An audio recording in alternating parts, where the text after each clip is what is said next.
Well. What it do? Good evening.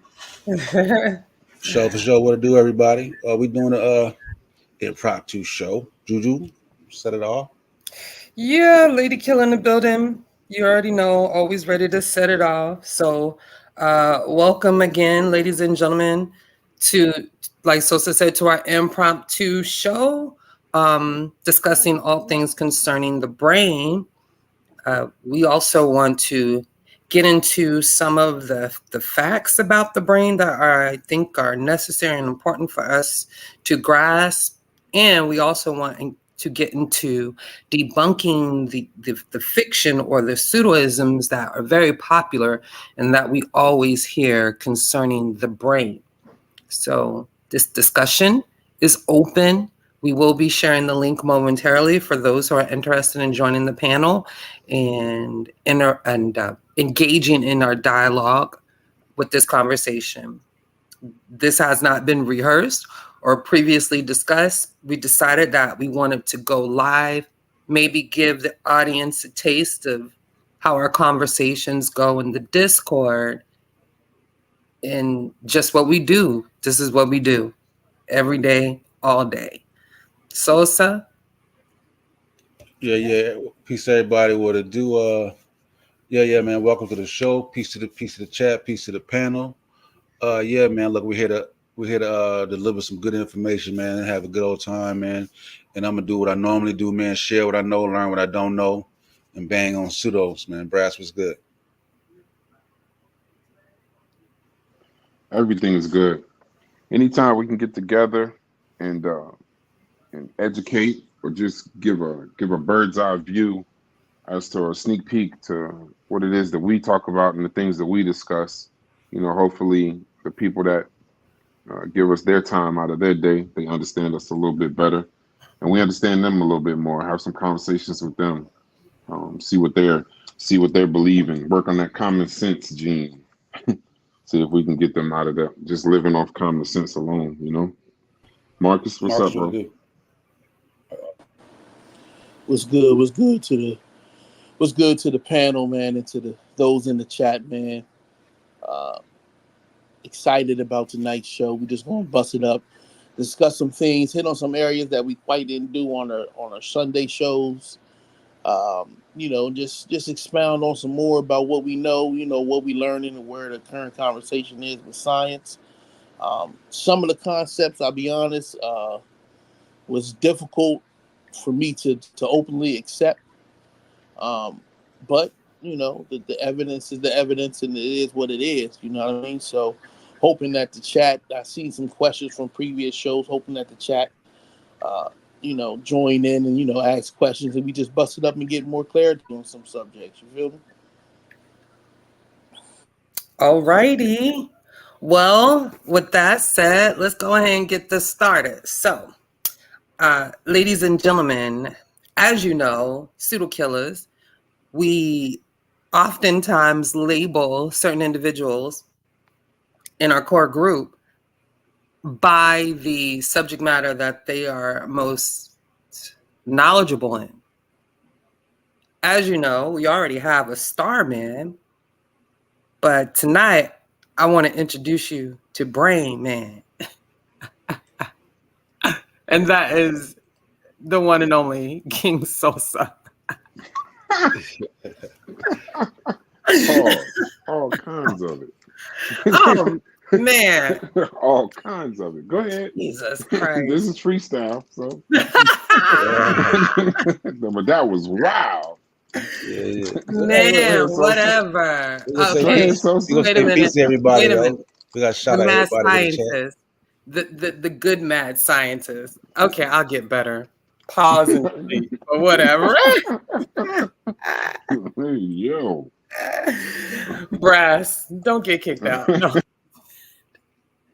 Let's see, we got Ronald Burkers in the building, man. If you got any questions, bro, jump on, man. We want to get input. We want to see where you're at with the conversation. If it's easy for y'all to follow, let us know. If you got ideas that we can make it more simpler. You know what I mean? Just kind of let us know where y'all want to go with it, man. Black Rose in the building. Man say, man, I just want to talk about the calcified Hey, penal. Black Rose. The 10% Rock City, New York was good. Felicia, you already know. Anthony Bowman in the building. Yeah, man. Sakina, peace to you, sis. Yeah, you're more than welcome to hop on if you got questions. Yeah, man. Sakina. Sorry. Go ahead. Yeah. So part of what we're getting into in a lot of this conversation is going to lead to we've been trying to wait for the free will conversation, but it's going to pop off. And I think that's going to be confusing to people when we start saying free will is illusion. But when you understand all the things we're talking about concerning the brain, you're going to understand why we have the opinion that free will is a delusion. You can look at Brass's thumbnail and you see Robert Sapolsky's Determined, which deals with the idea that we have no free will. So yeah, man, it's going to be exciting. You know what I mean? Exciting and brand new stuff. You know what I mean? This is a Black Egypt free zone tonight. So don't even go there.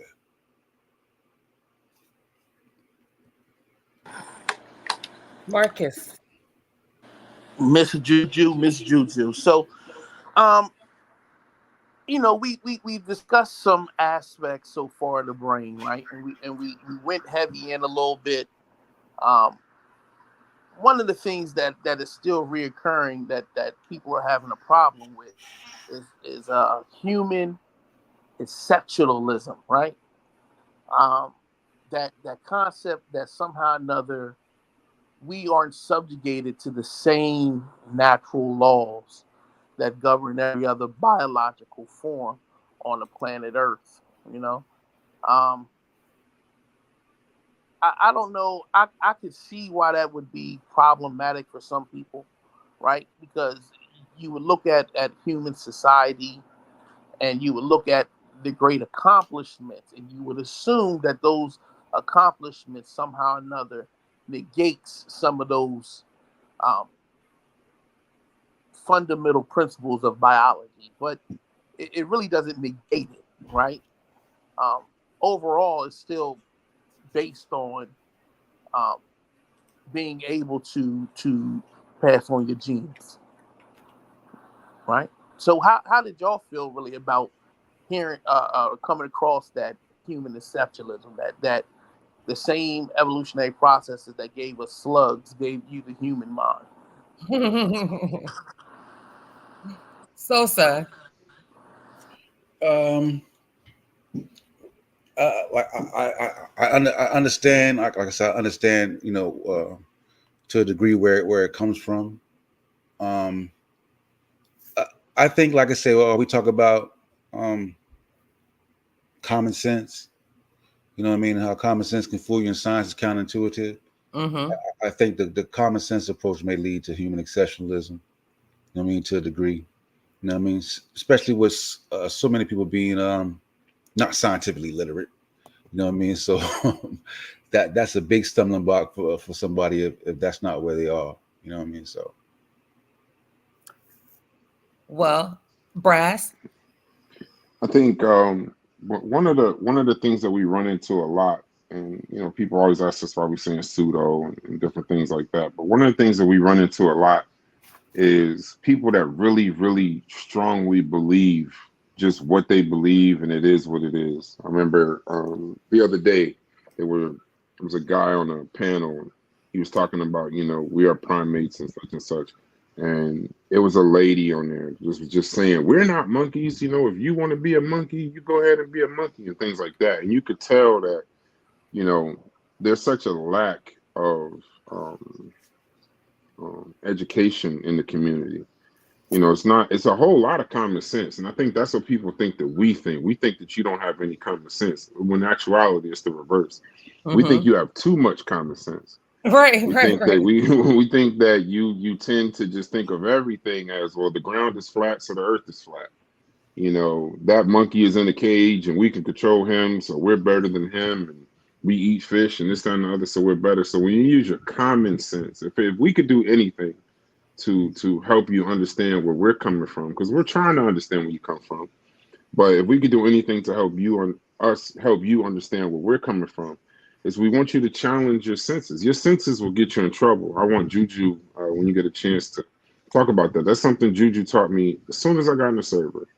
Your senses, your five senses will get you in trouble. If that's what you lean on, if that's what your belief system is, just what you can see, hear, taste, smell, you're gonna be in a whole lot of trouble. So, that's where I'm coming from. Common sense is very dangerous.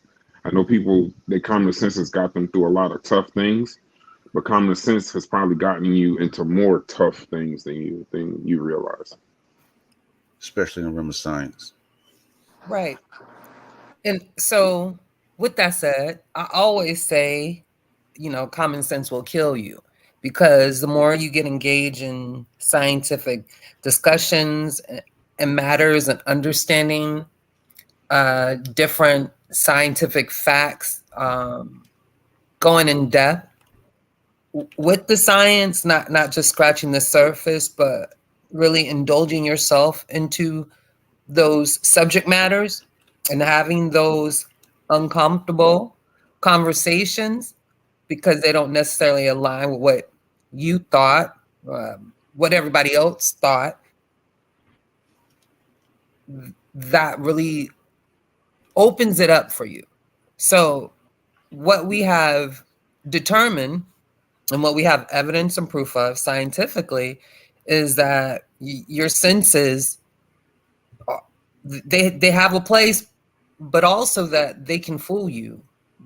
They can fool you in reasoning certain things, uh, certain phenomena. Okay, Bobby Banger always discussed this instance. Your eyes will deceive you, right? And also, I think people get it confused, because when we say, observation and science, they just think that's visually. Observation can be had in many different ways, fashion and form. Observation is not the only way to make a scientific discovery, okay? Also, because our senses can fool us, it is important, and it should not be a problem that we use tools that remedy that deception of our senses, right? That can be way more accurate than we can be alone. I think that's important. So, yes, common sense will kill you. That's why I constantly say that, because I want people to understand that Pseudo Killas is here to help increase the scientific literacy, and in which by that increases your critical and logical thinking. And that is far more important, far more useful, far more advantageous than any common sense that anyone could ever have. But Yeah. go And I will ahead, say Sosa. what the scientific method does is is a tool to rule out bias and take away a common sense approach. So the scientific methods gives us an objective look at a phenomenon. You know what I'm saying? So so with the scientific method, we're able to rule out bias with the tests happen to be repeatable, then transferred and repeated by other scientists separately, Yeah. internationally. This is how we get to a consensus and hone in on the correct most probable answer. So And Phenomenon. go ahead. Go ahead. one of the things that we sometimes neglect is that as you learn and hear and read, like I watched a couple other shows where people were promoting don't read. Like I'm Right. trying to figure out where's that logic coming from that you think it would be appropriate not to read, So like not to disrespectful. learn, right? So the first show we did was your brain predicts. It wasn't necessarily, it didn't involve a thing, but that your brain predicts, right? That allostasis, right? Mm-hmm. That predicting power of the brain is based on both your experiences and then the genetic information that is passed down, right? So your experiences help with that predictability, right? But that's not just personal experience. That's based off of also what you read. So when you read books about history or books about science, right, it helps your brain be able to make better predictions. And if your brain is making better predictions, then you have a better chance of a higher quality of life, right? Because when you make these mispredictions, right, then you get anxiety, right? These are some of the systems, these are some of the symptoms of a brain that is misfiring on predictions, right? And so when I just don't understand where this idea is that being ignorant is acceptable. I don't get that. I just don't understand it. Maybe y'all can help me understand the foolishness. But to have somebody say, you don't need to read, I got common sense. That is utterly ridiculous. I just can't take it. I don't get it. Before we go any further, though, great point, everyone. And Marcus, like, you slap right now. That's a little Florida slang. That means you're going off, because just in that, like, that's so disrespectful, right? Especially as Black African Americans, however you want to label yourself. That was one of the foremost things that, you know, our predecessors, our ancestors fought for, right? Education, even teaching our own selves how to read.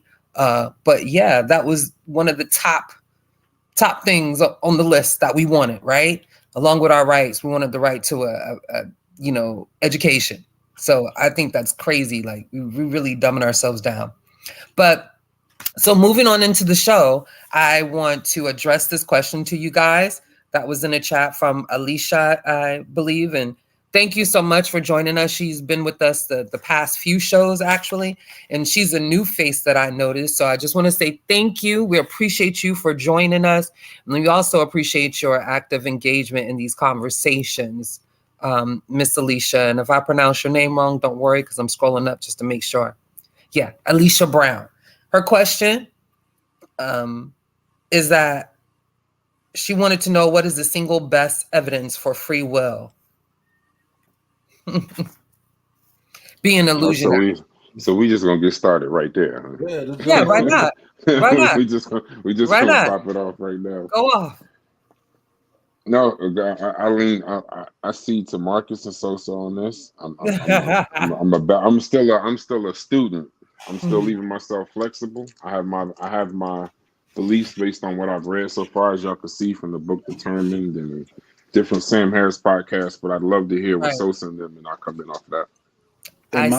In my opinion, I have not heard a good argument towards free will based on the definition of free will. Let me share the definition so we can see what we're talking about when we say free will. And then based on what the definition is, I haven't found any good evidence at all, really. Oh. You know what I mean? So I want to say this. The reason why we did decide to initially, and tell me if I'm being redundant, sorry, I try to listen well. But the reason why we decided to even do these conversations on the brain is because of conversations we were starting to have in our Discord server amongst ourselves concerning free will. This topic is now like the foremost of interest to scientists today, right now. And we think that's important to be actively engaged in those conversations also. I don't think it's beneficial to as well if we're 20 years down the line and we're just now getting hold of this and trying to understand and trying to become involved in it. Like, we want to be at the forefront also. So in order to even make that possible for people to understand, we had to get to the basics, right? And the basics would be even understanding how the brain evolved and its functions. because what we know in the community or just in life general, many people have many misconceptions concerning one, the evolutionary process of the brain, and two, its actual function and what the brain was developed for in the first place. So we wanted to start at the beginning to give people a solid foundation of understanding before moving on to the more difficult, complex conversations being had in the community overall. Sosa? Right. So the just to give an idea of what we're talking about in terms of free will, we see right here that free will is the notional capacity or the ability to choose between different possible courses of actions unimpeded. Right. So unimpeded would be without any influence by external stimuli, any external stimuli or past experiences, right? So it says free will is closely linked to concepts of moral responsibility, praise, culpability, and sin. So it comes out of a more of a religious landscape, right? And other judgments which apply only to actions that are freely chosen. So, based on what we have been talking about with the brain and the brain as the brain that makes predictions based on stimuli and past experiences, that would be totally opposed to really everything that we're talking about. If we were to give credence to the notion of free will, I hope that kind of sums it up. Yeah. So this free will conversation, right? It is a very, very hot topic right now in the scientific community. There's three positions. Um, that free will exists. That somehow or another there is an aspect to human experience that is irreducible, and that somehow or another this part of human existence is outside of the natural laws, which is based on cause, right? Um, and then there's a group who holds to compatibilism, which is that matter in and of itself is deterministic, but um, there is an aspect to humans that allow us to somehow or another uh, avoid the same processes that the rest of the matter is. And then you got the determinists who say, listen, we have no evidence at all that human beings have the ability to avoid the four fundamental laws of physics. We have no examples of that ever happening. And so if that be true, and that we are a product, an emergent product of evolution, of natural processes on the planet Earth, if we are simply the cells, uh, if that be the case, then we have no free will, because in order to have free will, it must be without cause, without impedance, without any other external or internal influence. So um, the question shouldn't be posed as if free will is in existence. Free will is a philosophical idea that never had any basis in science. And now science has said, hey, knock it off. That ain't what's going on. And so that's the position that I take as a determinist. And that is that free will Determinist. is yeah, that free will is ultimately a figment of a man's imagination. Yeah, like that. So, and then I'll address this question. So, I in the beginning, I couldn't conceptualize or grasp why people were always talking about physics when it came to the free will discussion. But what was very interesting is Annika Harris. Is that her last name also, Brass? Or anyone? on the podcast. Let's What last name again? is it Annika Harris? Annika Harris. Yeah. Okay, Sam Harris' wife. She was on Lex Friedman. Lex Friedman podcast, and she cleared it up for me. So I was like, why are they saying like physics should be physicists should be like at the forefront, leading the conversation on free will? Like, I didn't get it. But physicists and Sosa, Marcus, don't feel free to jump in and clean it up if I explain it as a little dirty. But they deal with like our reality, so to speak. So the fact that if we do or don't, and if it was to be quantified by a scientific discipline, that would have to deal with our reality, so to speak. So I was like, okay, that's interesting. But it made sense when she explained it, probably more. But yeah, it has to do with the reality. And our reality is, and what what we're reading is, and these are, mind you, these people that we're reading are like Lawrence Krauss, Robert Sapolsky, Lisa Annika Barrett. Harris, Sam Harris. Go ahead. Yeah, So Lisa Barrett. Lisa Feldman Barrett.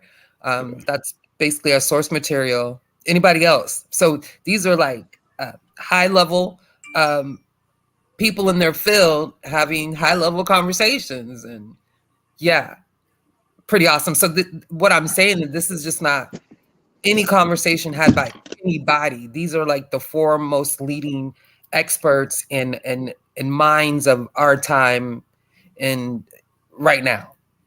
Yeah, Brass. see, Judas says free will is simply having the ability to make choices in our lives, but these choices can lead to different outcomes and repercussions. Well, it's also the whole free will, non-free will. It has to be unimpeded. If you're making choices based on trauma, based on affect, meaning mood, like. I yelled at a person when I went to work because I didn't get much sleep last night, so I was grumpy. You know what I'm saying? We talk about how if you're in a room and there's a particular odor, it can cause you to be more rude. You know what I'm saying? So there's different dynamics in play that make it different than just choosing, making a decision, because we argue that every decision is based on the brain's making predictions based on what's happening now, based on what's happening in your past. Go ahead, Brass. And one of the things the audience to understand, I guess, because I am fairly new and Brass, you went out on us. Chipped out. something is, it's me saying, listen, and this is us saying, let's have a conversation. These are the things that we like to talk about. These are the things that we discuss. So one of the things that you really do have to also understand about free will is that we are studying this from a scientific perspective also. Even though we know it's not all neuroscience, we know it's not all biological, but in the same token, there is some truths about the brain that maybe you do not know. If you go back to that first chapter that we did with Lisa Feldman Barrett, one of the things that she said that kind of led me down this path was, what I didn't know is that when you come to a fork in the road, it's not you that you are already headed left, and one of y'all can clean this up too. But you're actually, if it's a left and a right and it's a choice, you might feel like you made that choice, but before you actually, before you did anything, with that little delay, you were headed wherever you were going to be headed before you actually made that decision. Now, I don't know if I said that wrong or right, but I don't know how that came out to y'all. But basically, the decision was already made. So that's a piece of it already that kind of lends to me that, okay, so our even in our brains, how it works in that little I think it's like, I forgot the amount of milliseconds, but that there's a delay between when something happens versus when it actually happens. There's even a theory that I believe it's a theory that we live in the past. You know, a lot of the things that we see have already happened. So just so you understand where I'm coming from, this is not a class. This is not. This is why we asked you to hit the link. This is a discussion. We're trying to give you a sneak peek behind the things that we talk about. And we've been talking about free will for quite a while. We've been talking about free will for the last month or so, probably before I even got involved with the Pseudo Killers. So I would love to hear your opinion on it. This is not something we want you to bash. This is not about being pseudo or nothing like that. Hit the link, talk to us, because I think a lot of times that's a deterrent, really, in our conversations. You think if you come in here and you say something spooky, we're just going to be like, you pseudo, and just, no, this is not one of those. This is a freestyle conversation that we're just letting you see in real time. These are the conversations we have in our own live chats amongst ourselves. I'm I wanted surprised to, anybody tried jumping yet. I'm surprised. right. I wanted to talk about the mechanisms, the processes that happen within our brain that gives us the notion that we don't have free will. So let's talk about it a little bit, and I'll start it off. So we know that your brain, from one of our first shows, is not for thinking. So what we mean is that your brain was not initially okay, let me do that again, because I don't want to say crazy words like create and stuff. So your brain did not evolve Right. for us just to think, for thought, things of that nature, right? Your brain evolved to regulate the systems in your body. And also something that I wanted to get in, and I'll drop some links in the Discord, and this will be a discussion coming up, but we talked about the predicting mechanisms of the brain, one, but also the environmental pressures that have an effect on our brain, two. And the reason why is because I've heard this in a couple of conversations already. I heard it in the Lex Friedman, I keep messing up his last name, and Annika Harris podcast. I heard it in Robert Sapolsky and the Lawrence Krauss podcast. And they both are starting to touch on one of my favorite things. And I've talked about this lady for a couple years now. I keep telling people they're going to listen to me. I'm telling you, because I'm always right. But anyway, her name is Nadine Burke Harris. She was one of the foremost leading researchers on what we call ACEs, which is acquired childhood experiences. So they have been able to put together that your childhood experiences, depending on quote unquote how traumatic they could have been, definitely has an effect on your being, your personal livelihood, meaning that people, and there's a test out there, there's a whole website, there is the test, you can take the test and see, but people who scored fairly high on the ACEs test were more likely to have other incidences of, high blood pressure, diabetes, just mental health issues, different negative aspects of life, so to speak. And I'm kind of all over the place, but we'll definitely piece it together, and maybe not just tonight, but in other conversations. But also, there's an upside to that. And we'll talk about this more, maybe in our next show that we're having, tomorrow night, on our show about the brain, ways that you can actually rewire, metaphorically, your brain to I guess think differently or do better, right? So I mean, we're talking about people who may have traumatic brain injuries. We're talking about people who have psychosis, maybe PTSD, and other issues like that. Like you're not stuck in that. You get what I'm saying? Who maybe you're not necessarily stuck in that, and that's why you have psychiatrists that are taught to help you do brain exercises to quote unquote rewire your brain network or the neuron transmitters or whatnot.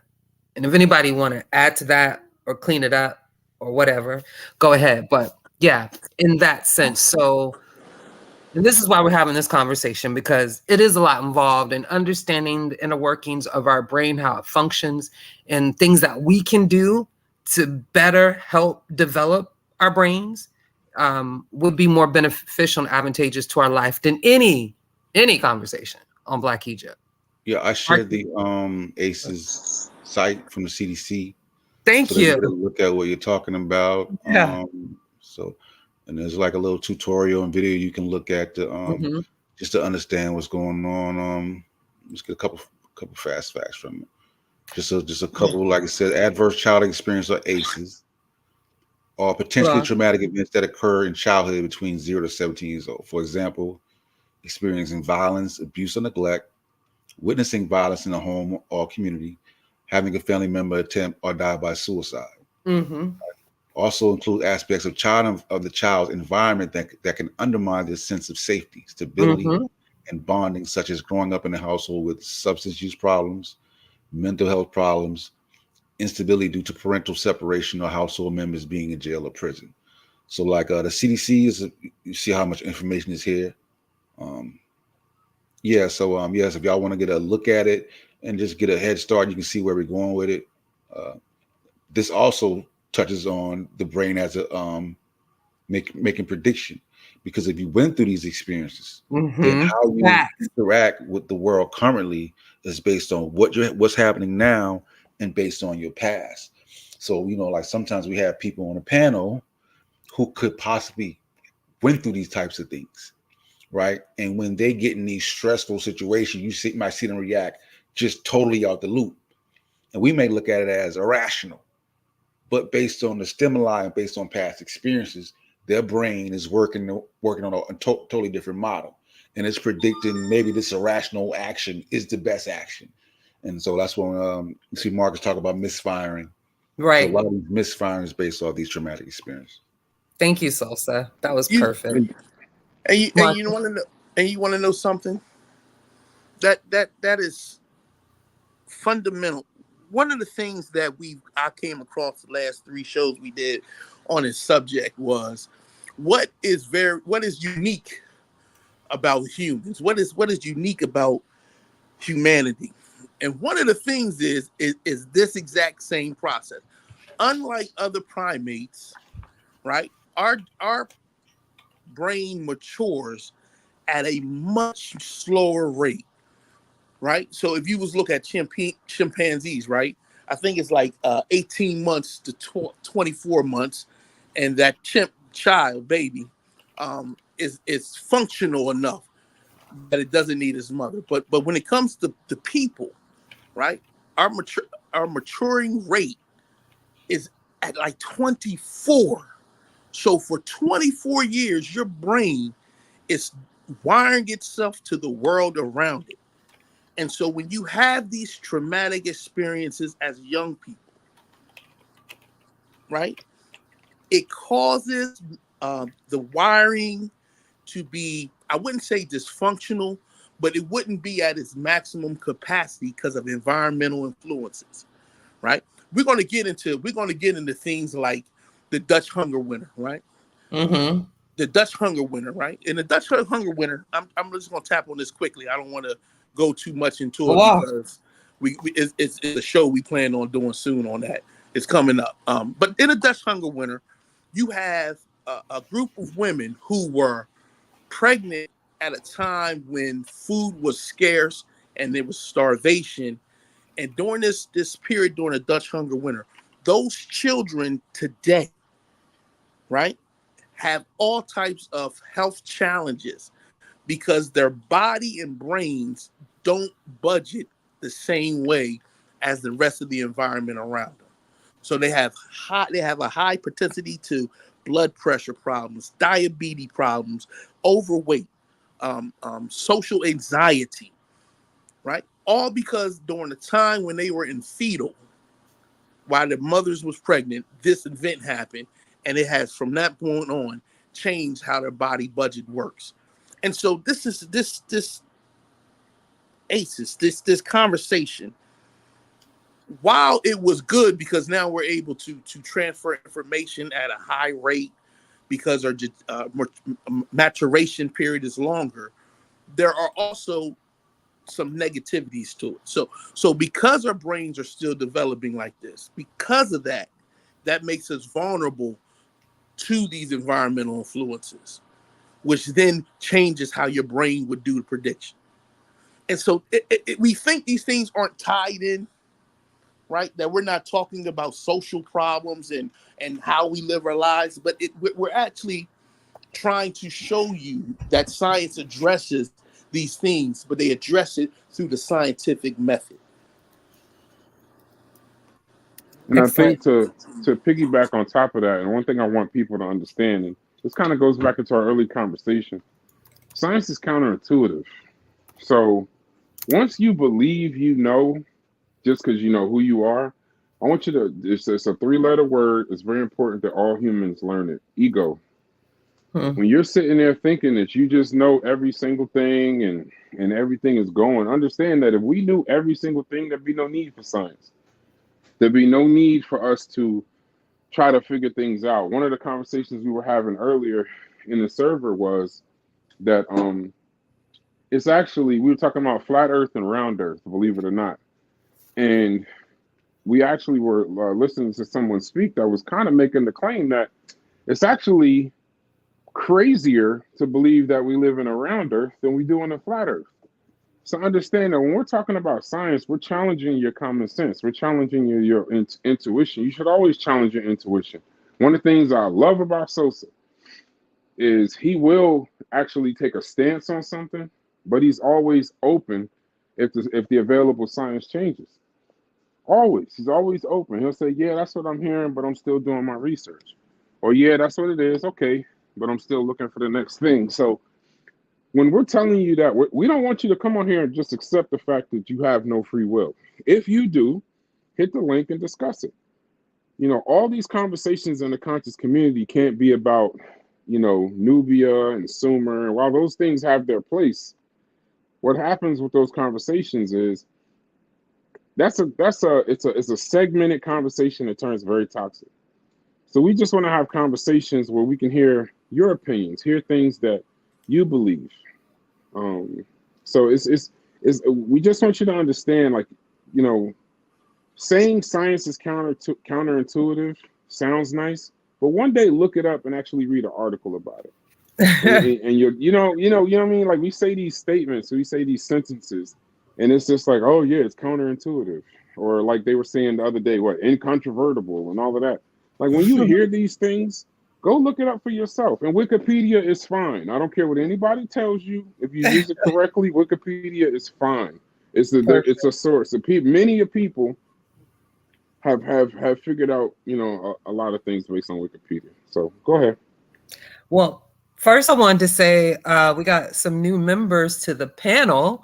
So first and foremost, I want to recognize Lady Killer in the building, Miss Tiffany. Peace, sis. How you doing? I'm good. How are you, sis? I'm awesome. Sorry I didn't get to you sooner. It's my first time driving a tank, so I might be hitting the curbs and whatnot. We ain't making no apology. We running folks over, all types of stuff. We're all in the crowd. Look. I appreciate that, Juju. Absolutely. I hope everybody else is doing good this evening as well. Yes. Hope all is well. Will you? Thank you. Your mom, Miss Tiff. What you say, Sosa? Well, let me introduce everybody first, and then we'll get okay. Yeah. And look, I got Bobby Baker sent backstage. So let me hurry up and get him on here before you.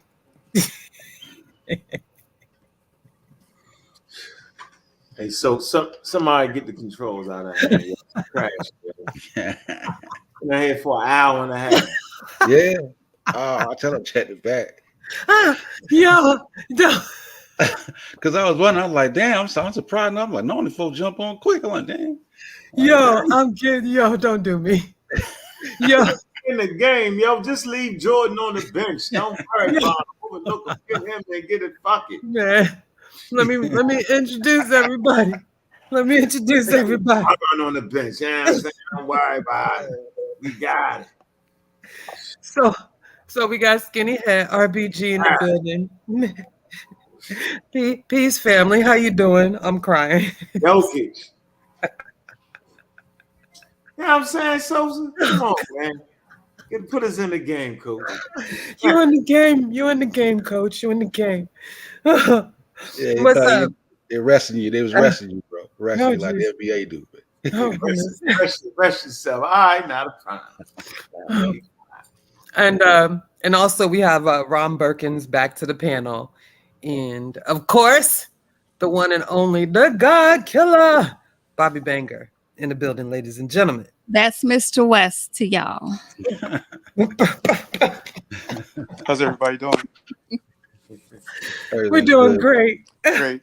Also, we have to forgive the sister because she had no choice in the matter.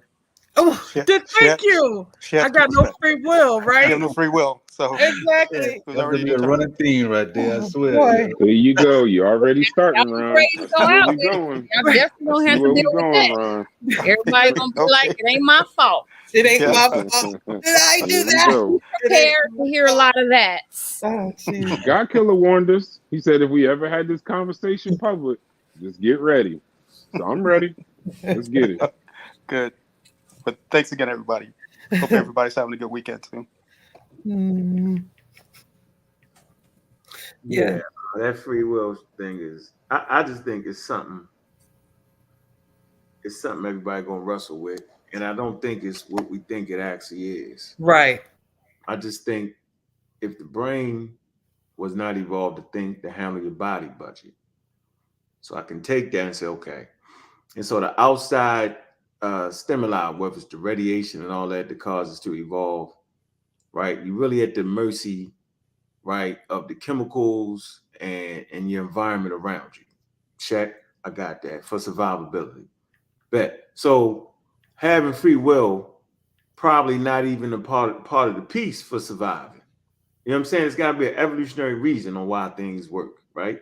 So actually, I think we've overblown or overemphasizing actually free will. It almost sounds like a religious thing. Well, God gives you free will, right? Mm-hmm. I don't think that's necessarily like something that we actually have to apply. I just think there's a lot more studying that's going to need to take place. And I just have a pretty good inkling that the free will thing is overblown. You don't need to have that.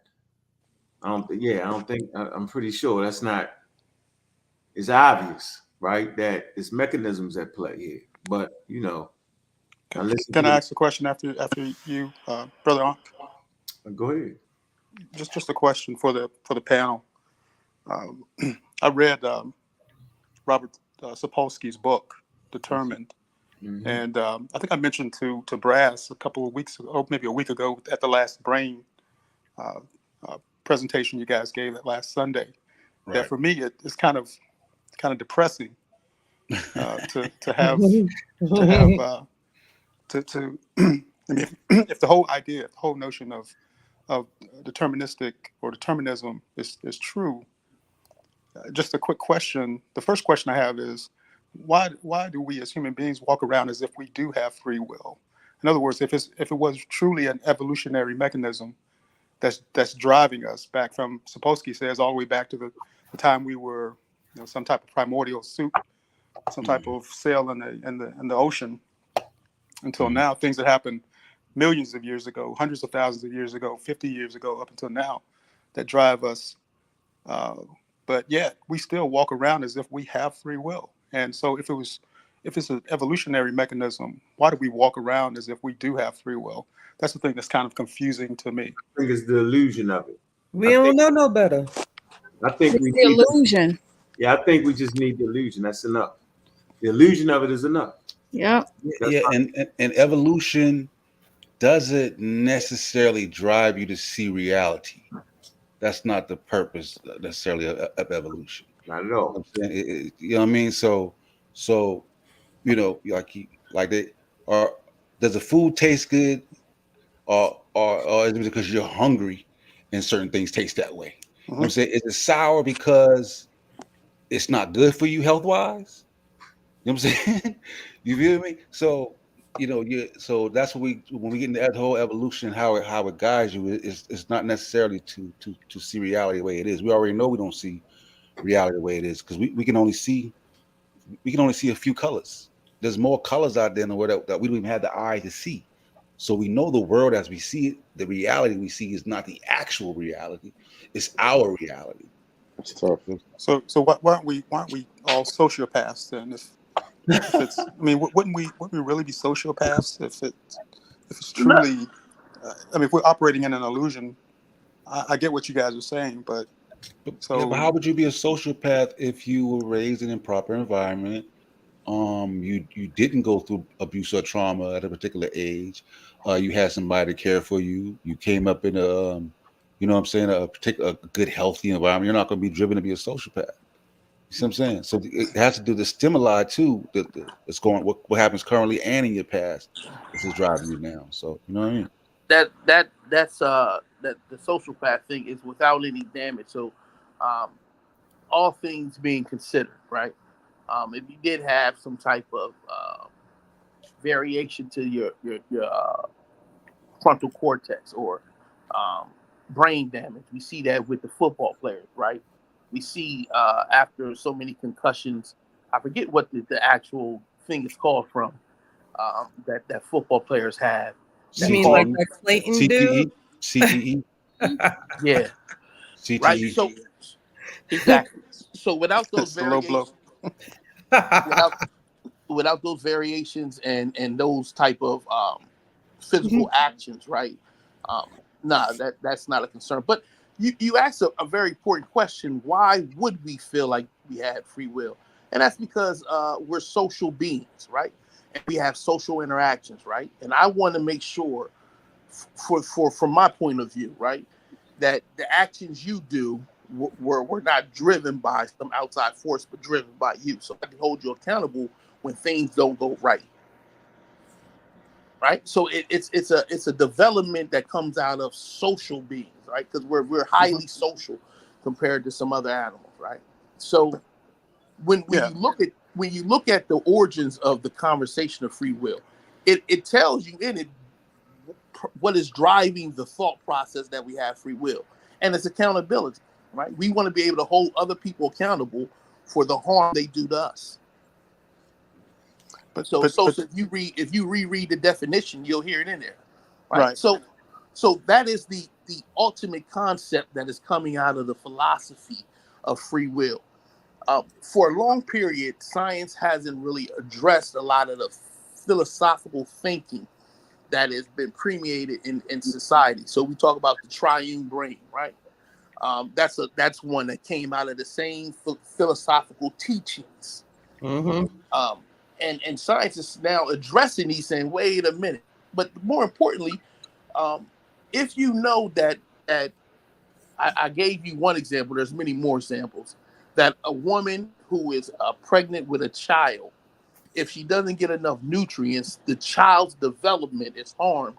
It would behoove you to fix that, to ensure that she has the proper nutrients so that the child has the best possible outcome as possible so that you and the child can pass on their genes. So that's the overall direction that the determinists are coming from. Not so much so to convince the world that they don't have free will, but to address some of the assumptions that were made in society that is ultimately harmful to the future of the human race. I appreciate that answer. It's just that we know that that there are just oodles and oodles. That's a scientific term. Oodles and oodles of people. There's a lot of people who who live in they're socioeconomically deprived And this is where I think the biggest impact of this type of thinking really happens. The negative impact, because we know that a lot of people at the bottom of the socioeconomic totem pole don't have the best health care. They don't have the best environment. Their kids face a lot more trauma at early ages, and they face trauma. Those pregnant women face trauma and abuse during the pregnancy. So from a genetic perspective, once we start growing, then we are predisposed. You almost say we have to be predisposed to make poor choices. Well, not choices. We're predisposed to For the brain to end make up bad predictions. exactly. But Ron, go ahead. No, go ahead. I'm sorry. Go ahead. In a way, predisposed to, hardship, failure, sickness. Yeah. Yeah. It doesn't have to always be that way. It doesn't have to always be that way. But when you think about all the different stimuli to go into, a person's reality, you can't discount what all of those things may do to one's brain. Yeah, because it's not on an individual level. It's on, it's based on the population, right? Right. So one of the issues that we look at is that when we see somebody with schizophrenia or dementia and they commit harm, it's easy for us to say, well, they didn't know better. You know what I'm saying? Because it's obvious. We can see the brain injury. You know what I'm saying? But when you're talking about these stimuli and past experiences, it's not going to show up. It may not show up on the brain scan like somebody with CTE. You know what I'm saying? And as the science gets better, we're going to be able to diagnose other illnesses that we haven't been able to even address before. You know what I'm saying? So, and when you look at the law is pretty much based on free will. The law currently is based on free will. You know what I mean? So that's a whole nother conversation too. You know what I mean? Lord, it's about growth, though. It's about, you know what I mean, evolving as a human species. And to speak to wait, well, before we go on, I want you to hold that thought real quick because I want to recognize Pseudo Killer official in the building, DQ Hampton. What's up, fam? What it do? What's good, family? Over here cooking these steaks, getting the information, you know what I'm saying? Yo, he's cooking something. I'm a country boy, man. I love it. Ain't mad at it. And also, I want to address a question that was in the chat earlier. I didn't want to interrupt the bill, but let's see, we can go back to it and then move forward. And hold your thought, Brass, because you're up next to lead the way. But there was a question in the chat when we were talking, having the discussion. Someone said, what mechanisms? So if anyone want to expound exactly what define mechanism and what we mean by when we say mechanisms, please. What do you mean by mechanism? Like what mechanism in terms of what? That affects us? Well, yeah, but particularly in this conversation. All the mechanisms that affects us could like smell, what you smell, your glucose levels, affects your affect your mood, how much sleep you had. Might determine how you interact with people.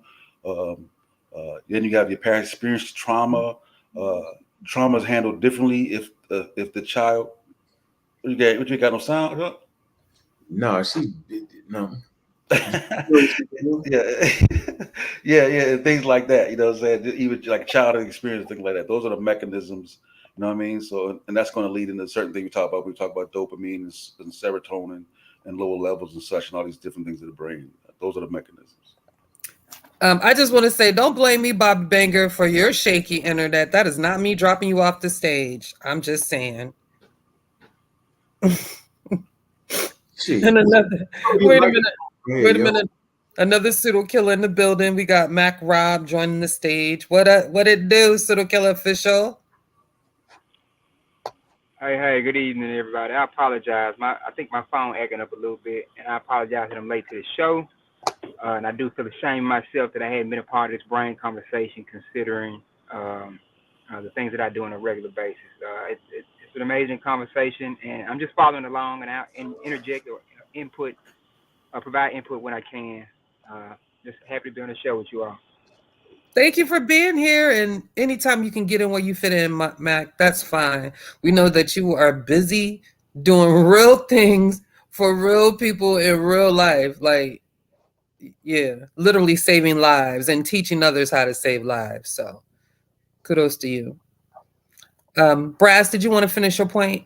And then Yeah, but real quick, just out of respect, because he's been here for a while, hasn't said anything. I'm gonna defer to Skinny Head real quick, let him speak, and then I'll address what Ron Burkus was talking about. So Skinny Head, if you want to go, you've been here for about maybe 45 minutes, just chilling.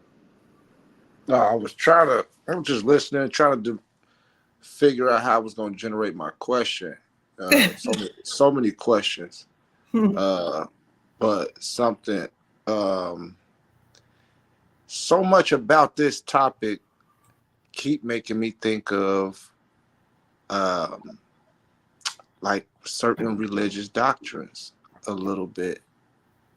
As far as but that's why I wanted to keep listening, because you know how they say God chose everything people gonna do, and you know, all this type of stuff. So sometimes, but that was something that I'm gonna try to generate that question. Yeah, But the yeah. other part I is, think I know where you're going with it. Is God gave everybody free will, but it said God knows what you're going to do. Yep. No, yeah, it's almost that happen. math. No matter what choice you make, God knew it was gonna happen. All that, yeah. Yeah, he just know kind what of, you. He just know yeah, what it's you were kind of going that to do. same math equation. But then, secondly, I was gonna ask too about the brain. If human interactions, how much have human interactions evolved the brain? And not from our environment. May I lend something to that? Of course. I think one of the conversations I heard with Robert Sapolsky and some other say that people, name right. physicists. I'm not saying he's a physicist, but other people that are. Right. And one of the key things is, I think that is important for us to remember, is that we are stimuli for one another. Right. So it behooves us to be good stimuli to not only our children, but to our friends, our family, and people that we come into contact with. Because whatever stimuli we exert on someone is going to play a part in choices and decisions that they're going to make in the future. So I think so it's not so doom and gloom the way it may sound off the bat. It's really not so doom and gloom. So people do have a huge role to play in that stimuli. I don't know if anybody has something else to add to that, but that's my piece. If I can respond to your response, sure. I think my theory is that's where humans, I think we figured that out maybe, or somebody could sense that or see it a long time ago. I think that's why we developed spirituality inside some type of way, because I don't know how you got there, but okay. Let him rock out. I want to hear that.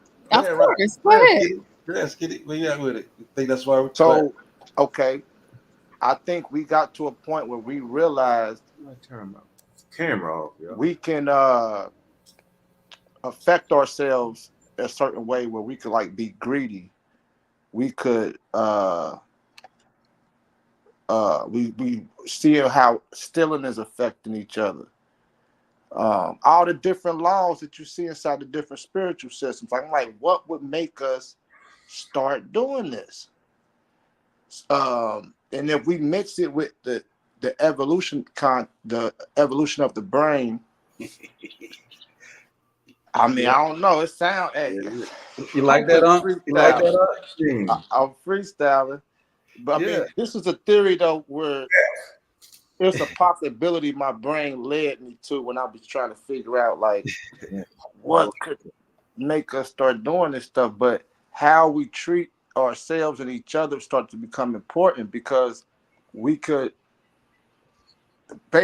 started getting so advanced we could affect ourselves way different than any other creature could.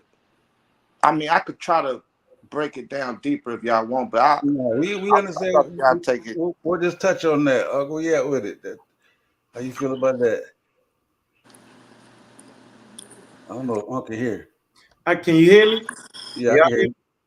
Yeah. You know, I was trying to figure out. Ron said he read the damn book. He ain't expound on it. You just start asking questions. What did you think about the book you read, bro? No, I think the book. I appreciate the asking that question. The book is a very difficult read, at least for me, because not the new one. You ain't say you read the new one, right? The Determined. That ain't the new one, is it? Yeah, that's it. That's new. It's supposed to have been simplified.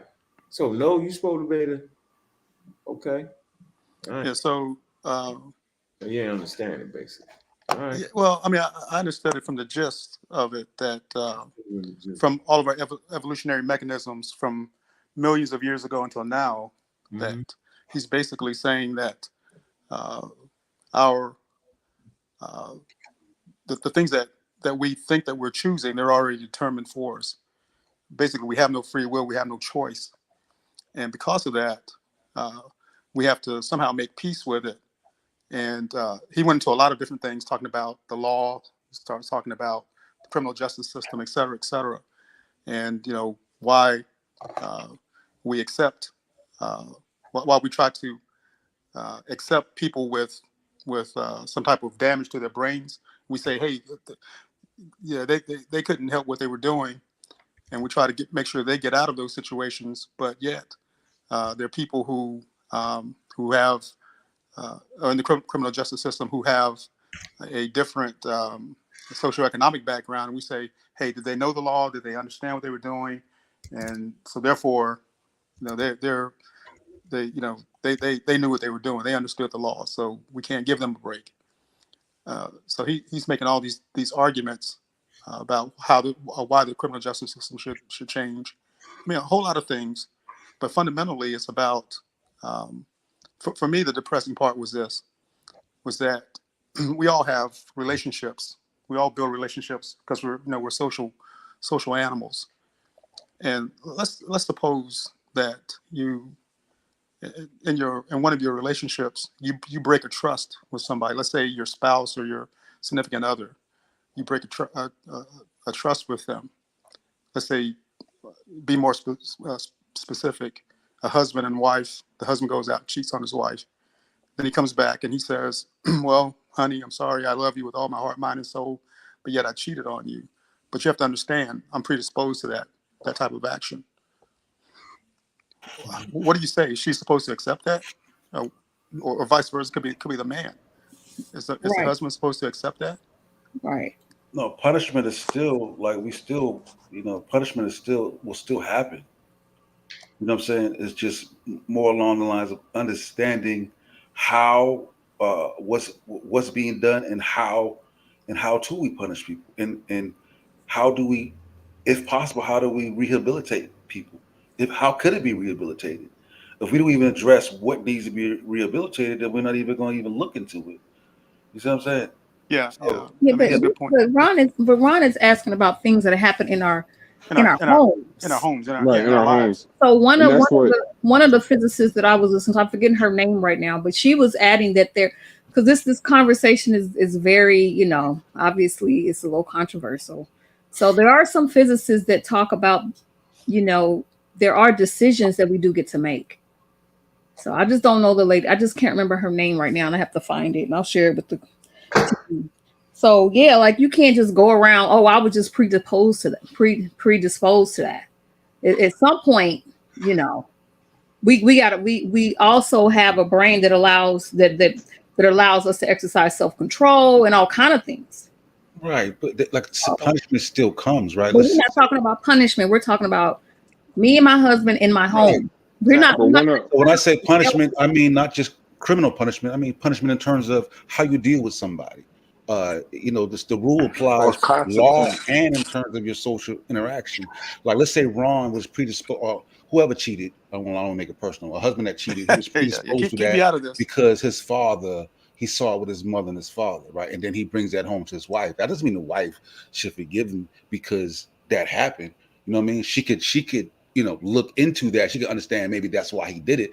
But the punishment is still there for her to make the decision, you know what I mean, based on the action. The action is not necessarily absolve. It's just how do we look at the action?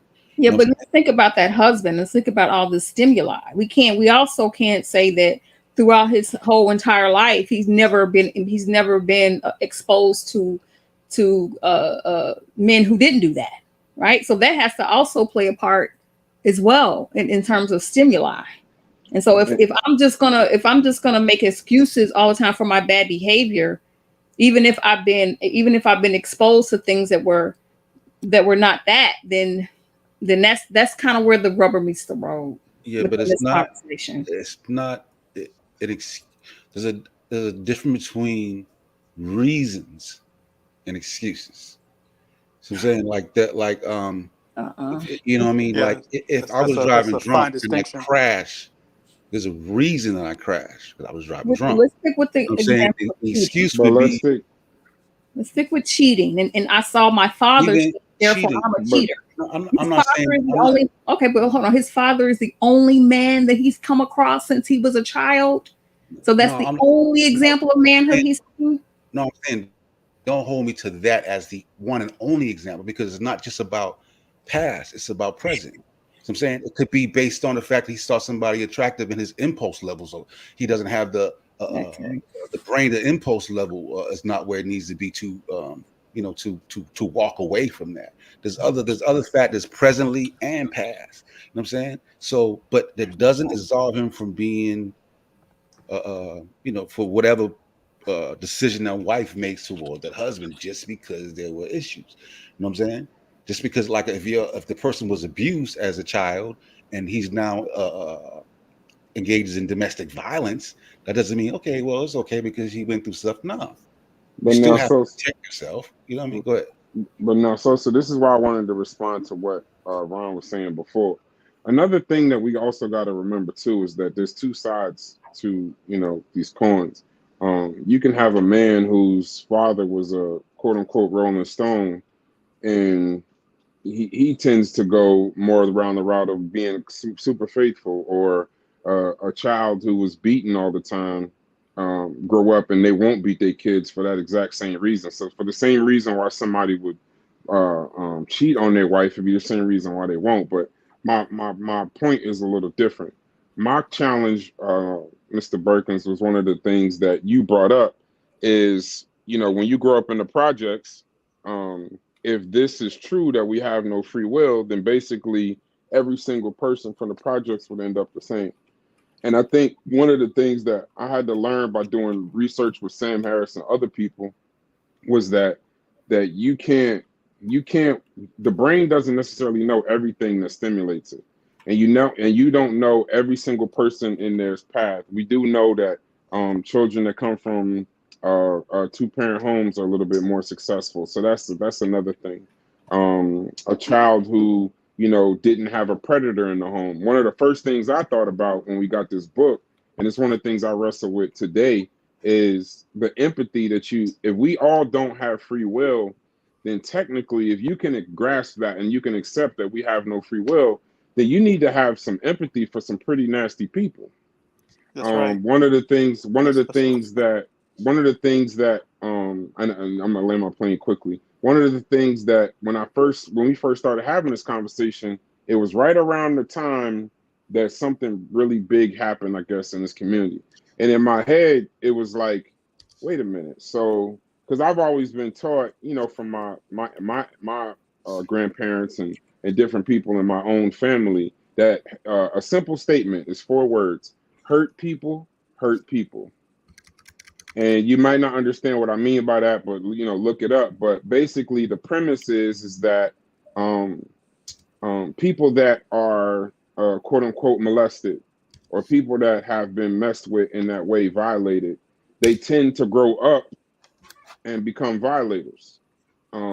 People that based on the population, it's not right. Not based on an individual person, but based on the population. They'll even, if you look at serial killers, I go into a lot. I study serial killers in some way. When you go back deep into their history, a lot of it is bared out in their childhood and different things that happen to them. So what it does for me, similar to the question you had, was, so now am I supposed to have empathy for every pedophile? Am I supposed to have empathy for every rapist? Am I supposed to have empathy for every murderer?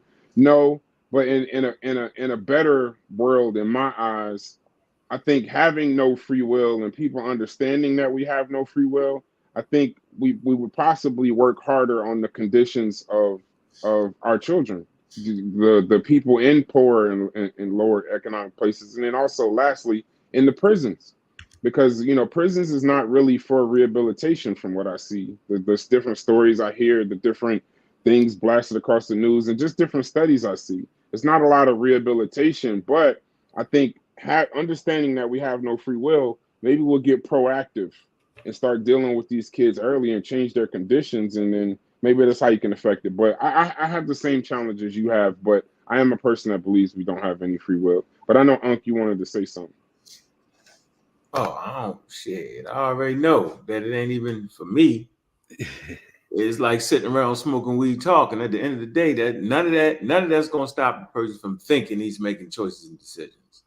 So I agree with that. Yeah, I agree with that. Point, I feel like you just should just be the best person you possibly can be, and be good examples. So it's like I said, we all been living, and we all remember being one way, and we all seen how we worked out of being that one way. So for me, I'm just thinking it's just something that we just not gonna be able to really get and comprehend. And I think the experts struggle with the same shit. So as soon as I seen the guy that actually wrote the book struggling with it, as soon as I talked to what's his name, Andy, right? He talked about how you still struggle with it. I say, well, shit, I ain't gonna struggle with it. I'm just gonna keep living. Yeah. Yeah, I mean, I'm gonna keep. That's an outlook. That's an outlook. That I have made the choice not to talk to Dulcinea. That's a fucking illusion. I knew it. Hey, but based on what? Stimuli, based on previous stimuli, based on stimuli and past experiences, your brain has made a prediction. But can I ask you a question? Made a decision. You ain't did it on your free will. You ain't did it on Can your I free will. ask you a question? Whatever it is, hey Sosa, I like the way Brother, or Mr. West, can I ask you a question? Uh-huh. So Sapolsky, he talked about merit in our society. Mm-hmm. We believe in the merit system, meritocracy. Uh-huh. And so he said that meritocracy really doesn't exist, because there are people who get these big jobs and make all this fantastic money. They get to the top of their fields or industries or whatever, but it was all deterministic. And he used the example of kids going to college, going to Stanford in this example. But then you look across the hallway at their graduation, and you see the janitor sweeping the floor. I remember that. He said that guy ended up in that position for the same reasons that those kids who ended up going to Stanford and going to his classes and going on to these great and fantastic careers. He was talking about that example, and it made me think that.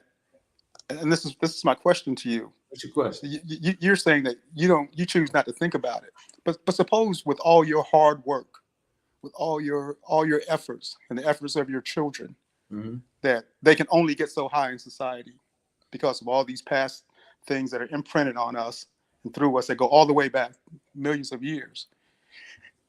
That's the question? Yeah, I mean, how would you feel? No, the question is how do you deal with that?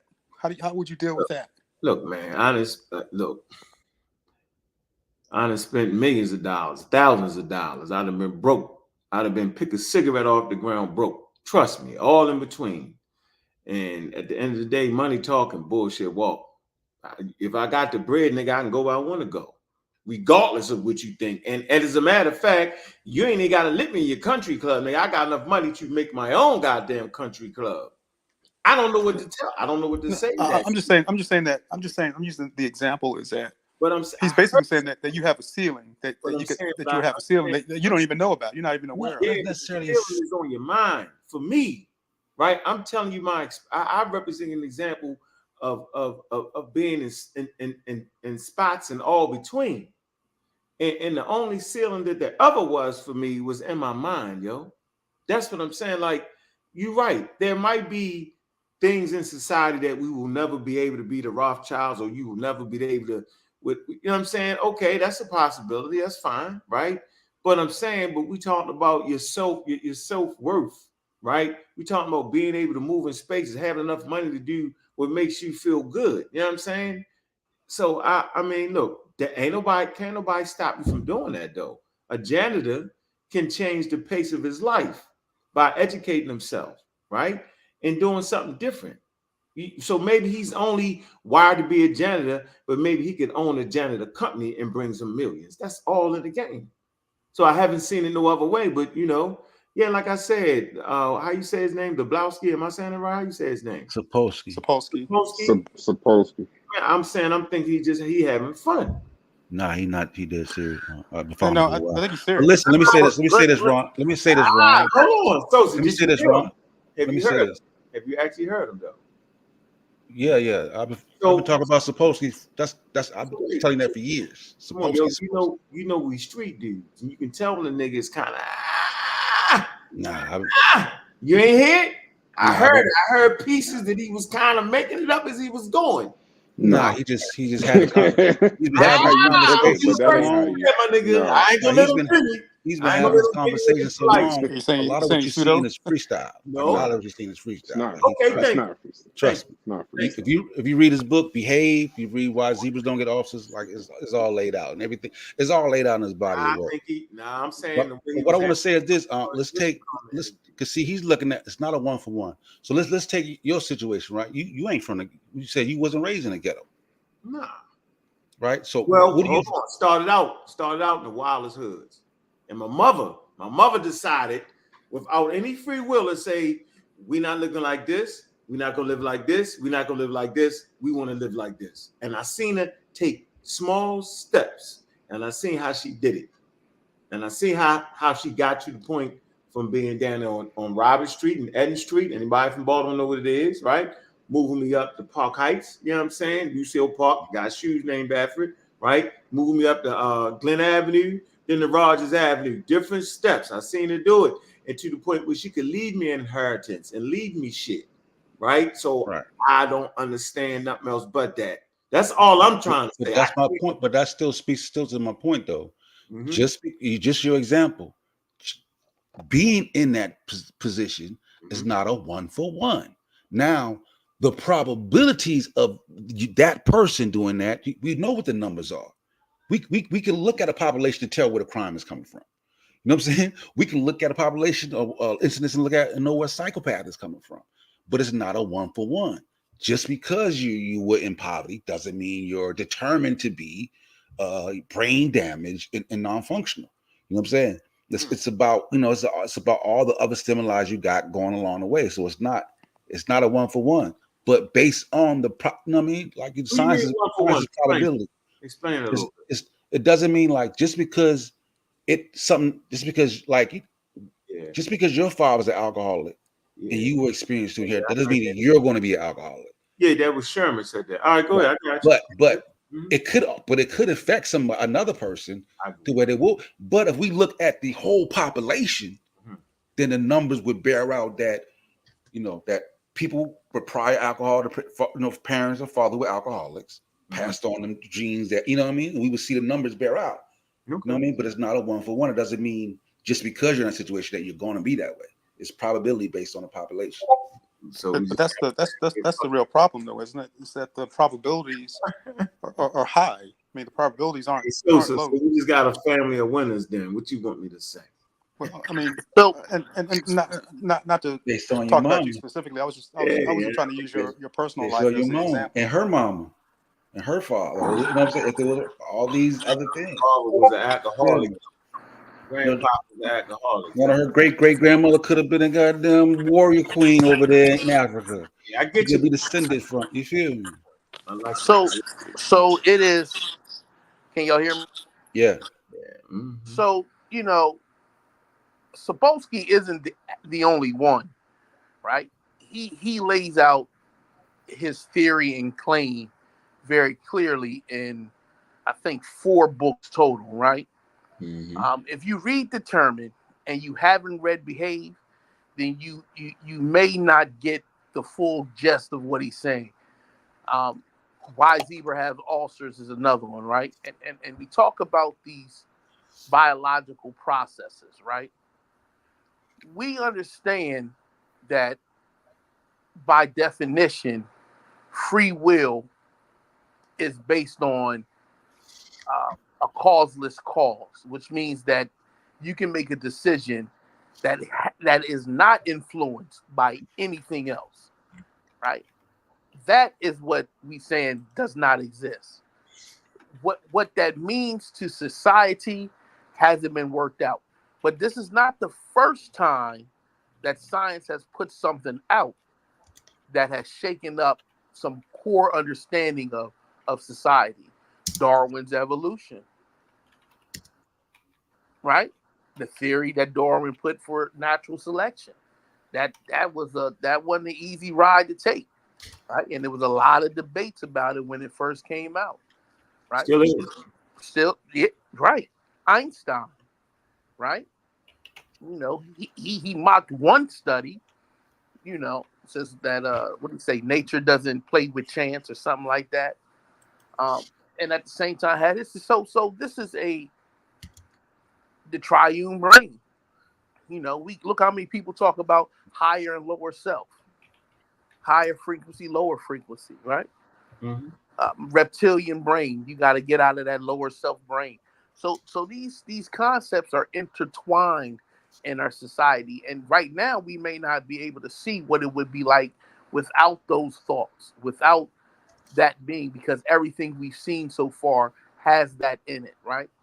Human exceptionalism, right? That's another one, right? And we look at it, and then you got American exceptionalism, which is just as wild, right?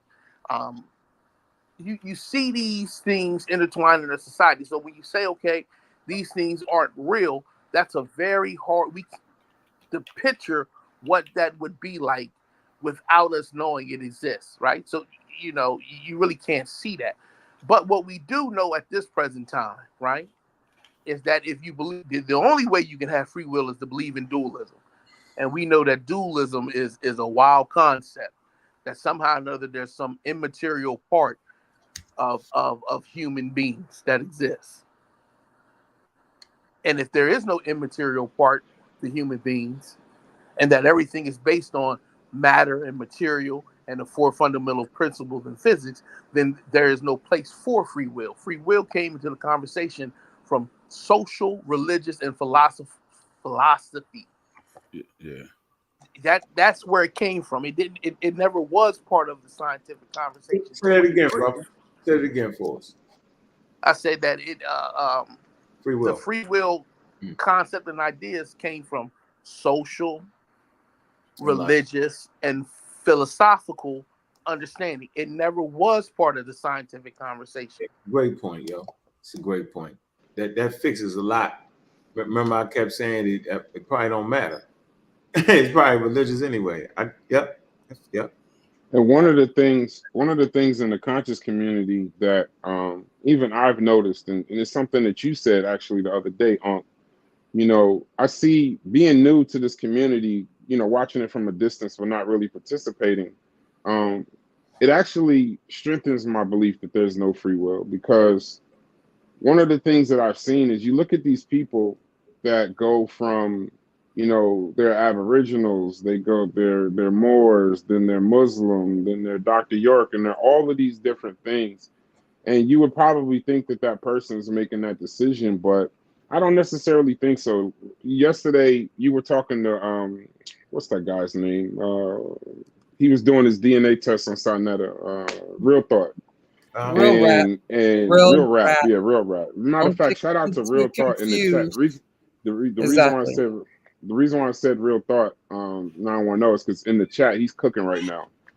He made a good point that was good. But Real Rap, and one of the things that you had said to him yesterday, and it's funny because we talk about no free will, so now it comes up so much. that you said that, one of the reasons why you do what you do is that if you'd have looked at real rap, 5, 6, 7 years ago, I don't know the exact timeline, to where he is, That's a couple months ago. A couple months ago. Okay. So he's basically made almost a 180. This is a guy who I think at one point was just saying, if you could correct me, that he was an Aboriginal. He might have been 2 or 3 other things. I don't know. But now of evolution completely. Right. And now you got a guy who's doing his DNA test and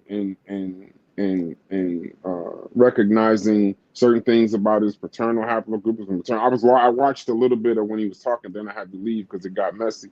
But the thing that it showed me is there's a certain level of culture. You don't know what's going to affect somebody. I kind of look at no free will as we're kind of open centers.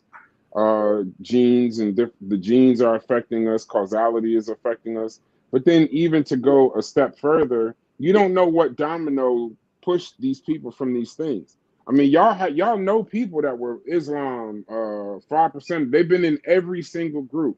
What was the thing? It wasn't them that made the decision, well, today I'm gonna be this, and then today I'm gonna be this, and today I'm gonna be this. No, you don't. It's different things, and that's why I say to you, it's different things in debates. I even watched y'all talking. You say things 12 years ago that people don't get till today. So somewhere in there, you don't know what domino, impacted it. You know what I mean? So that's the causality. Like one day, Sakina is gonna wake up and she's gonna be with the Pseudo Killas. Like we're all stimuli. I don't know what stimuli we got to do. I don't know what kind of causality it is. I don't know what kind of domino needs to fall, but it's slowly falling. And now if that happens a year from now, 2 years from now, 10 years from now, what was the thing that did it? Was it when we said it in June? Was it? We don't know. So I think it's best for me to go to the moral responsibility with. I think with the punishments in place, I think that's a lot of reason why people don't do things. But there are roses that grow from concrete. So this is not a despair story. We're not telling you because you're in the projects, it's hopeless, and it's not a ceiling because we're talking about a population. We're not talking about one individual person.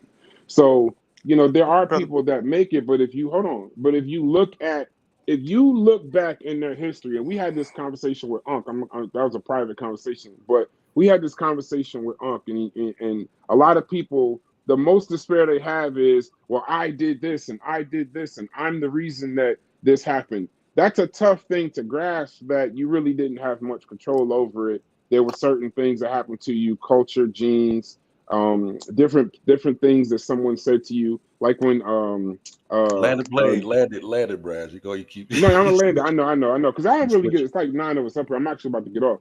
But the with Juju, when Juju was saying about see, you just messed me up. So that was no free will. I was supposed to land my plane right now. Damn, Sosa. All right, I'll land my plane. I'll do it tomorrow. That's petty. Stimuli, nigga. Stimuli. But wait a minute. I got a conflict. I want to interject real quick. So we have a question in the chat, and the question's from Alicia Brown. Shout out to Alicia. Thank you for your support, sis. But she asked, do any of these pseudo killers believe in free will? Sosa? No. Yes. Marcus? There are some that do. There are some who. Yeah. There are some. I'm asking you to answer for yourself, please, Marcus. Yes. Okay. No, I don't believe in it. DQ, can you answer? I say yes. Yes to free will. Yup. Okay. Who else? I have Bobby Banger. Yes too. Skinny head say yes. I think the definition. Okay, skinny head. Skinny head. The skinny head is super wavy. No, that's anti-vax. He anti-vax. No, I ain't. He lying on me. I'm a pseudo killer. Yeah. I'm tearing him up. Stimuli, nigga. I even got Unc on his toes. I see you been throwing that character word out there. You got vaccinated. You got your shot. You got your flu shot for this year. Lord. I didn't need one. The way my DNA and haplogroup and RNA and, Oh my and God. all of that, I ain't need it. Let everybody answer the question, man. Other people do. I'm not against them, but look, Miss I Miss got it. I Tiffany, got you. When I they got get you you. got to hold that thought. Miss Tiffany, free will or no? It was fun. I think that there is room for us to make decisions. So I don't know Okay. if it's or no, but yeah. All right. And for me, I'm more on the line that there isn't much free will, but again, I don't think free will is what most people think it to be, and that there's by far a whole. It's a 3-dimensional situation. It's just not.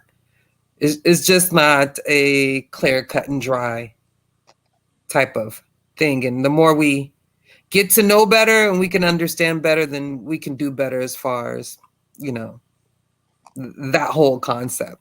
Bobby Banger. Well, I think it's a religious concept, and I think we're under the illusion. I think Okay. the illusion of it is important. Say that last part again. I'm sorry. Say that last part again about the illusion, Bobby. I think the illusion of free will is important for our survivability. The fact that you think you're making decisions is Okay. That's part of the human experience. It's That's part part of of Mhm. I just wanted to offer this quote. It's really short and very to the point. The Mhm. best I'm playing. the best way to predict the Don't do her. future, the best way to predict the future is to create it. So we've kind of already touched on that in this conversation. The things that we do today will have Mhm. a role to play in what our future is. So there you go. I don't want I to. like that. I And think it's a It is great quote. But you know, but Brother Brass made me think about something when he talked about you know, um, people who were once I'm gonna use air quotes here pseudo, but now they're starting to come over to scientific literacy, and he said he can understand why based on determinism. But isn't also wouldn't it be also equally true though that people who were once scientifically literate now could become pseudo also? I mean, again, I'm using that in air quotes. Wouldn't it be also equally? not a 1-for-1. It can, but Yeah. probability. What would the percentages lay out? You see what I'm saying? You got to think of it in terms of that. Like, you know, I mean, there's always an anomaly. You can always find anomalies. So But it it's would be about. the And the probabilities will be answer about the to the same though, question, right? Ron, the answer to the question, though, Ron, is yes. You got Mm-hmm. people like Asar. You got people that at one point were, quote unquote, basically everything is science, or everything is based on the premises of being a pseudo killer. And then something, some domino, some causality. Here's what I like to say with the conscious community. It might be a video. It might be some kind of a domino that fell that said, now I'm going to believe in this. It might be something as simple as money. Like Unc said before, there are people that that believe in evolution, but there are scientists that believe in evolution, and that's consistent, but they also believe in Jesus. They may not believe in, now, if you go down a certain percentage, they don't believe that Jesus did the miracles and all of the other stuff, but they do believe in an historical Jesus, but they still believe in evolution. So that's their road, that's their path to cross. So yes, you can have that, but I want to push that what Sosa is saying. It's hard you cannot do this in a one-to-one situation. What does Bob and Joe say? You really have, it's a probable conversation. It's a Yeah, I mean, because probability. you have religious people who become an atheist and then go back from atheism to being religious. But in totality, if you look at the numbers, people that become atheists normally stay atheists. They don't go back. You know what I mean? So yeah. I mean, I don't know if I don't know how you know those numbers, and I have to look it up. But I almost think it's about this. I'm just thinking about it. Because That that's reasonably the speaking, it's going to be semantics. statistically about the same. People who cross over to one side versus the other side. I mean, it's we're See, just going to be Ron, I about the think same. you're having Nah. difficulty with the If it was about the conceptualization. same, the numbers, Can, the number man, of atheist people, atheism wouldn't be growing the way that if the numbers, if it was just the same, switch. No, that wouldn't make sense. Yeah, I Yeah. mean, So, no, I'm sorry. Go ahead, Juju. Juju was going to say something. I'd like to hear what she yeah. has to say. Well, what I was going to say is I think we're conceptualizing some things a little erroneously because I hear you, and what I'm hearing is that you're speaking on individualistically, if that's a word, and Sosa keeps reiterating it has to do with population, and that's a whole different ball game, so to speak. Do you get that, Ron? Though, like this Yeah. is okay. Yeah. So this is not like just individually based when we're speaking on free will in its totality. You get what I'm saying, or or this conversation period on the brain. This has to do with what's happening within the population period. You know what I'm saying? And I think that's Yeah. something that Right, because we need to stay I focused on. like that. right, because if you look at psychopath, I like that, Juju. I Go like ahead, that. I keep saying on the population. Right, That's helping me bring it around, right? That's how right. evolution is on the pot. If you think an individual, you fucking it up. Yeah, Right. exactly. But don't you have to understand it, because this is a new conversation. I don't think it's good to skip the steps of not understanding how it actually applies to your own life. Like, I don't think that's Oh, you mess it up with that. yeah, I don't I think agree it's with messing it up. Tiffany. I think it's part of the steps that we got to take to get to the population. I It's wouldn't. a new conversation. It's not something that's been discussed for 3, 5, 10 years. No, I'm saying whether your case is not a representative, your individual case is not a representation of the results. Your case, my case, case, Juju, everybody on the panel, everybody out the world in totality is a representation, and the numbers bear out. I understand that. I'm saying because it's a new conversation, and to help people get to where you're at, then people do have to conceptualize it how it is in their day to day. Or it's gonna be a lot more challenging for people to get to where you're at, Salsa. Yeah, no, I'm saying you conceptualize it your day to day, and then you apply it to a population. Understand Right. that it's not a 1-for-1. Right. That's why People are not going to get that in this one live. People are trying to grapple with it in their own life, and that's okay. I'm not saying it's not okay, but what I'm saying is that if Ron asked me, can somebody go from a scientist to a pseudo? The answer is yes. Like, we can't really. So can I ask you? I think so. By this being a new, what they were saying, you changed it real too quick, yo. I was gonna say, Miss Tiffany approach do sound the best. Man, can we get stay right there where they was at, yo? Miss Tiff was saying she thinks it's an individual thing. Sosa was saying it's on the population. That's not what I said. That's not what she said. I did not Let say. me hear what she was saying. I don't want to hear you. Let me hear what she was saying. No, I'm just saying. I said, I'm sorry. okay, I'm gonna let you go, brother, in just a second. I said that it's important in understanding the topic, right, and for people to grapple with it. Right. That we should welcome people trying to grapple with it on in their personal space, because it does have to do with our actual everyday living. And so what I was saying was so to get to the point where Sosa is and other people who have been studying this for years, I'm sure when y'all started studying, y'all looked at your own life and tried to grapple with it. And then the more you studied, the more you were able to like apply it to the macro. So I think it's okay to do that because the topic itself has such huge implications for society. So we don't want to skip over, people taking the time and space to grapple with it in that way. And it's not going to be accomplished in one live. It's just not. Okay. So what I'm saying, that's a very good statement you made. Hold on. Let me make this point. I'm saying the way to understand it is through the population. That's how you can come to grips with it. Exactly. That's what I'm saying, Ms. Tiff. It's just like hold on. You have to listen. You gotta listen. So for everybody who think we are a echo chamber, exhibit number 1. Proceed, Bobby Banger. I'm saying if you're individually trying to understand evolution, you will never understand it by looking at your life. You will never understand it by looking at one person.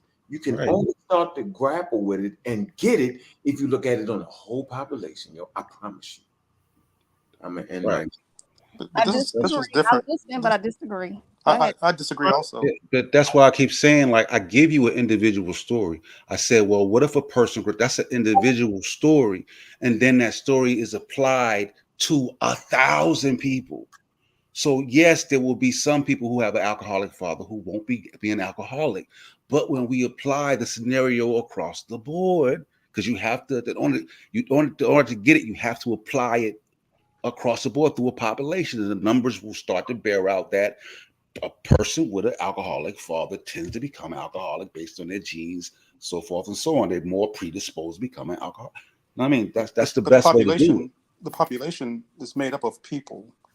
I mean, that's what we're talking about. We're talking about people. That's false equivalency, but never mind. I know the population. I'm saying, you know, I know the population is made up of people, Ron. You know, I know that. Yeah, Ron. I know, but that's I think that's the whole point, though. If we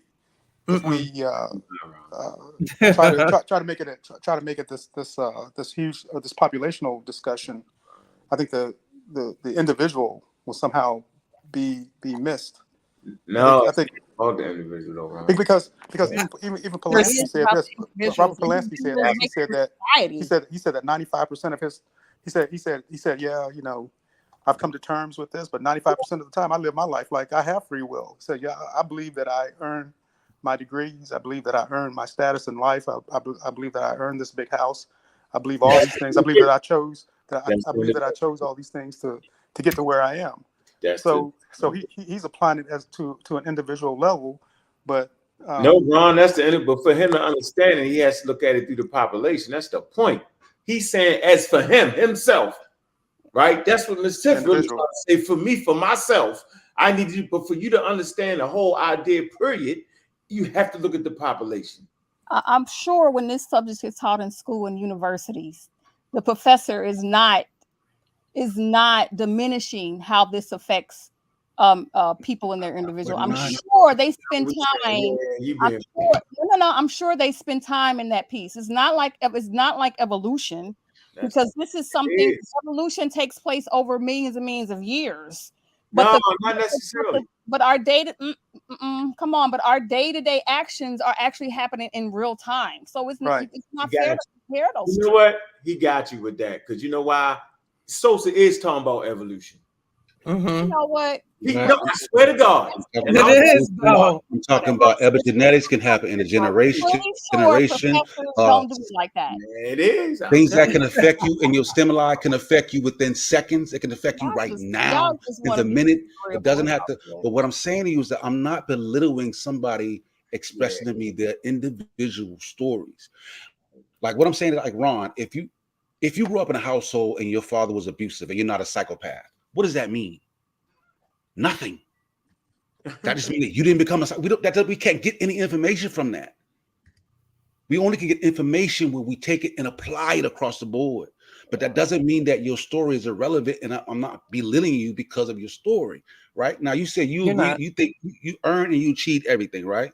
So tell us about your background. Like, what was your life like? Was your mother and father there? Were they educated? Like, give us a general understanding of who Ron is. Not right now, are we? Yeah, not literally, bro. No. I don't want to know. Bro. No, hold on. Not literally. First of all, pause. But I understand pause. the point. I understand the point you're making. Pause, please. I'm taking it over. I'm deboing all the way. Give me your chain. I don't care who your grandmama is type. But anyway, we got somebody new joining the panel, and that's Real Thought 910. What up, fam? Oh man, you ain't do that. I ain't nobody. Shit. Yes, you is. That's my boy right there. Yeah. What's good though, y'all? What's good? It's always lovely to be talking to the community. I just wanted to ask a quick question to the panel. Have y'all ever had a build on neuroplasticity? Literally. Hold on. Let me go. No, because that's my topic. Literally, we discussed it on. It's funny you said that, because literally we discussed it Sunday, and tomorrow you need to tune in, because that's literally the topic I'm going to be covering tomorrow is neuroplasticity. Literally neuroplasticity. Okay. We'll be talking about that and some other things, continuing our conversation on the discussion of the brain. coming from our source material, 7.5 Lessons About the Brain by Dr. Lisa Feldman Barrett, ladies and gentlemen. But the free will conversation is awesome. And for those who are watching and following along, this is just a little bit, just a little taste of what we go through in the server Discord. So I just wanted you to, recognize Exhibit A.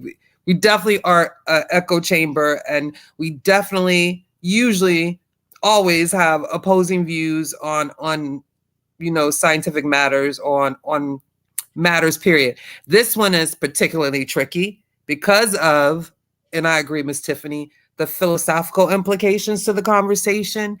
And, it's moved to a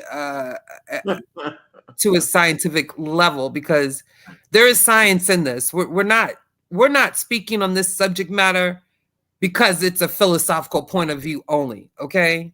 Don't get that twisted.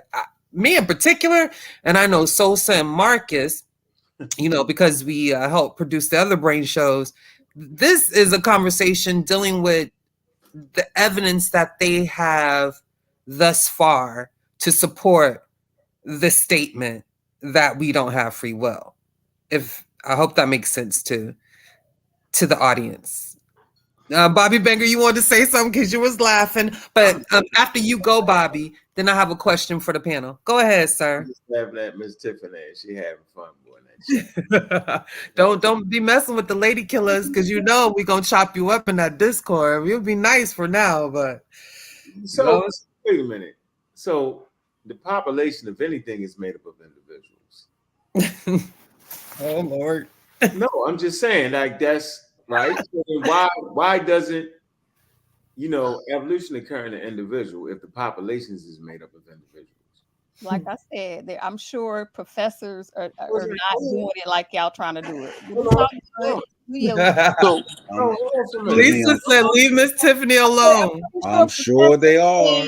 I'm pretty sure professors spend a great amount of time. Hey, one mic. Come on, yo. You can't say you don't want me to be overburned. Not you touch well. But if you let me speak, I won't have to use the tactics that I've been using to fight against the pseudos. I will use them. Oh God. Absolutely use them. Do that? I don't want to do that. I want to be straight. And I'm simply saying, if Sosa and them, because I agree more with you, right? And it. But if Sosa and them are saying that they talking about all the way back to the Big Bang, right? And how things transform, and then how you get to the point after life gets here. And those stimuli, those outside forces, that radiation that's causing evolution, renders your free will just an illusion. Then me being an evolutionist, I have to respect that.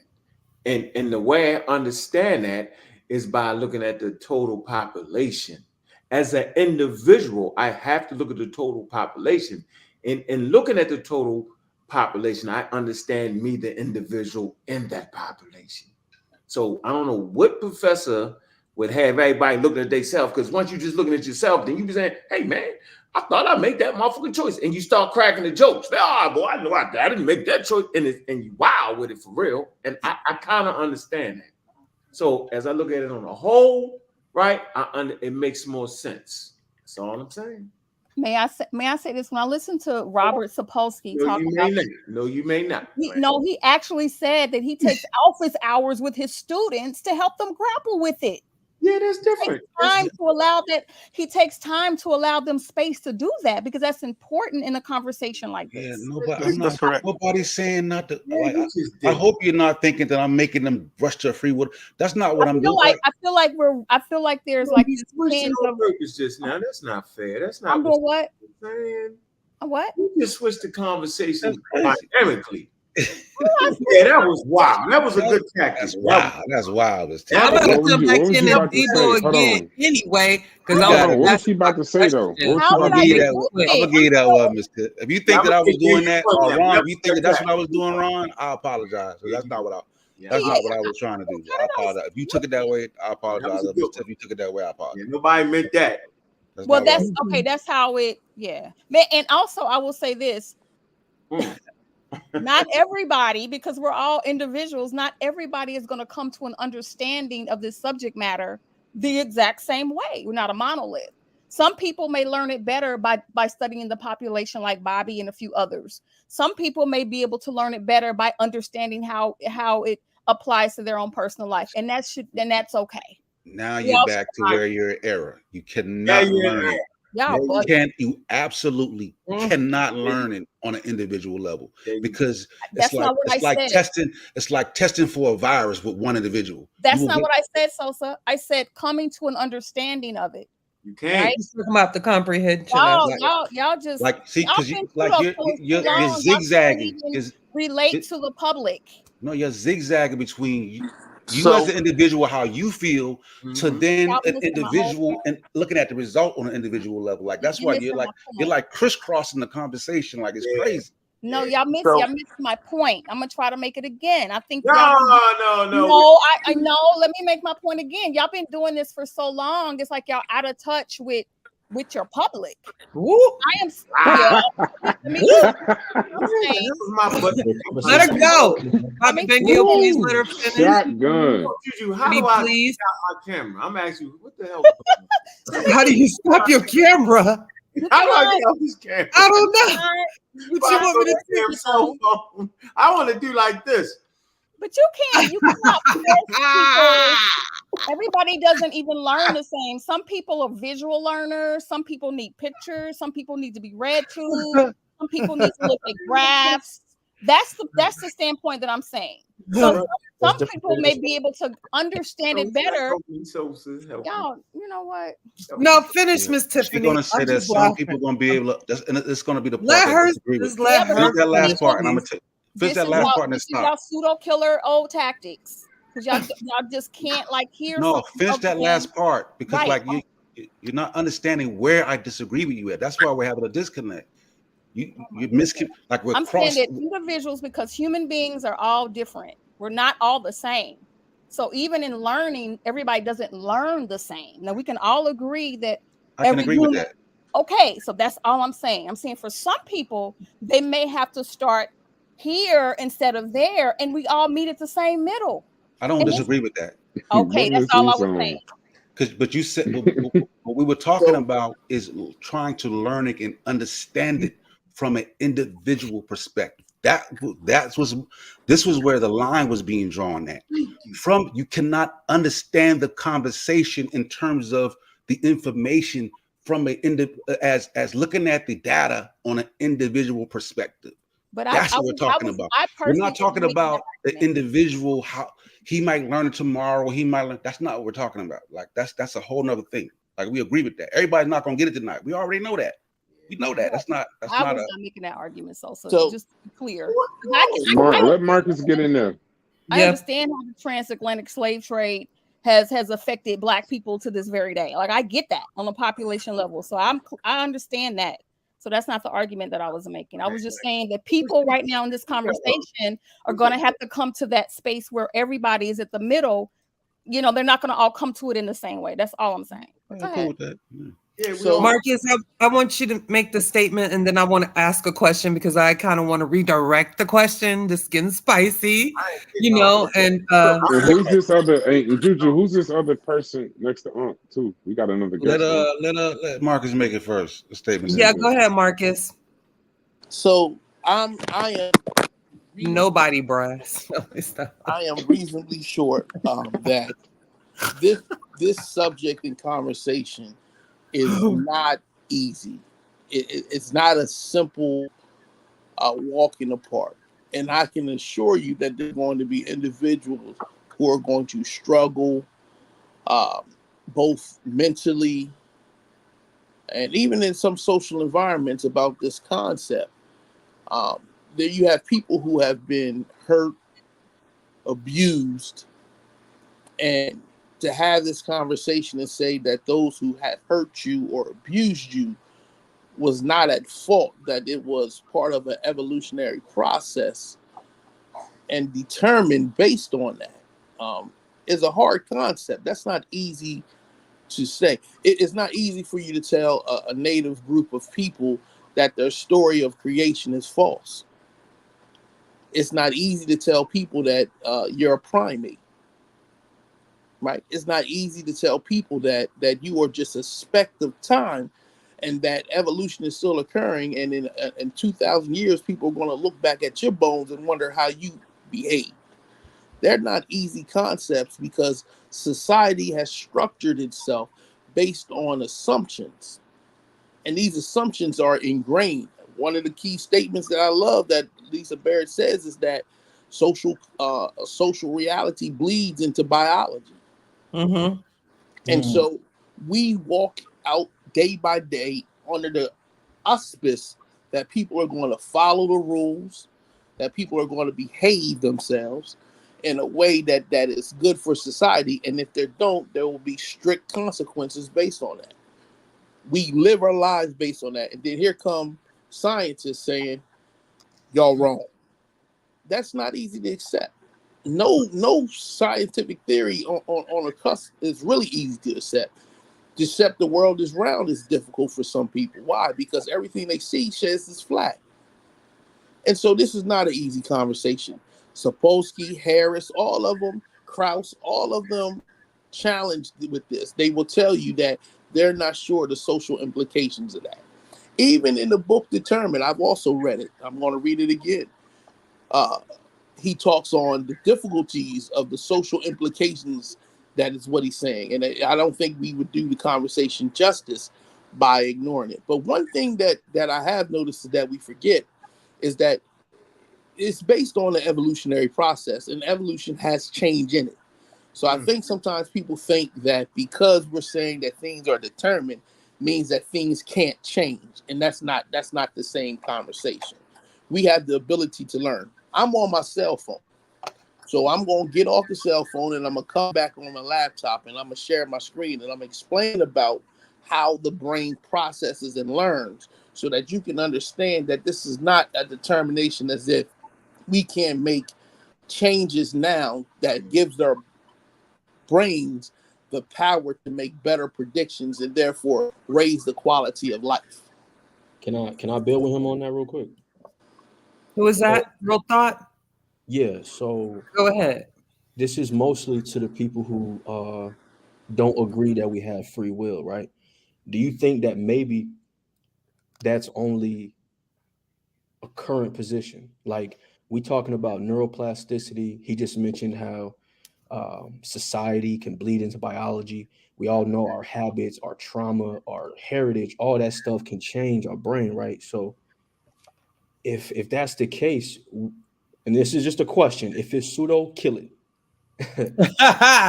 Right. is it possible that maybe we don't have free will right now, but we will later? Like, can we is it possible we can evolve to that after, decades or centuries or millennia of that neuroplasticity? You would never be able to remove stimuli. You would never be able to, like, you still got your sense of smell, your sense of touch. You still have your interaction with your parents. You have epigenetics. You have genes that were passed on from your parents and your parents' parents. It's unescapable from a deterministic viewpoint. Based on available information, no. The fact that I keep my open mind, fact that I would keep my open mind, possibly, because we don't know. There was a time. It's an impossibility. Yeah, I know. Yeah, I'm talking about from a deterministic view. It's an impossibility. Okay, from a deterministic view, but from Brass's view of what I'm saying, and if it's pseudo, we're not, because I want to understand something too. And this is a great picture until we don't always agree. But from my point of view, and speaking to people probably in the chat, the one thing I do know when we discuss science, it changes. There was a time when flat Earth was the consensus. There was a time. Were they wrong? Yes. But based on what they had then is and then what we move to now, it changed. So I would never say nothing ever changed, because that can't be true. There are things that will change. From a deterministic viewpoint. From a deterministic viewpoint. He didn't say, is that what he said? Yeah, I responded by saying from a deterministic viewpoint. No, I'm not saying I don't agree with you. I'm answering his question. I'm saying him. Yes, I think things do change. I think there's a possibility with different available science. That's why this is not pseudo to have the conversation. That's why this is just a free ranging conversation. We're just talking. If it goes back to the Big Bang, how are you gonna get outside of the Big Bang? How are you gonna get past the singularity?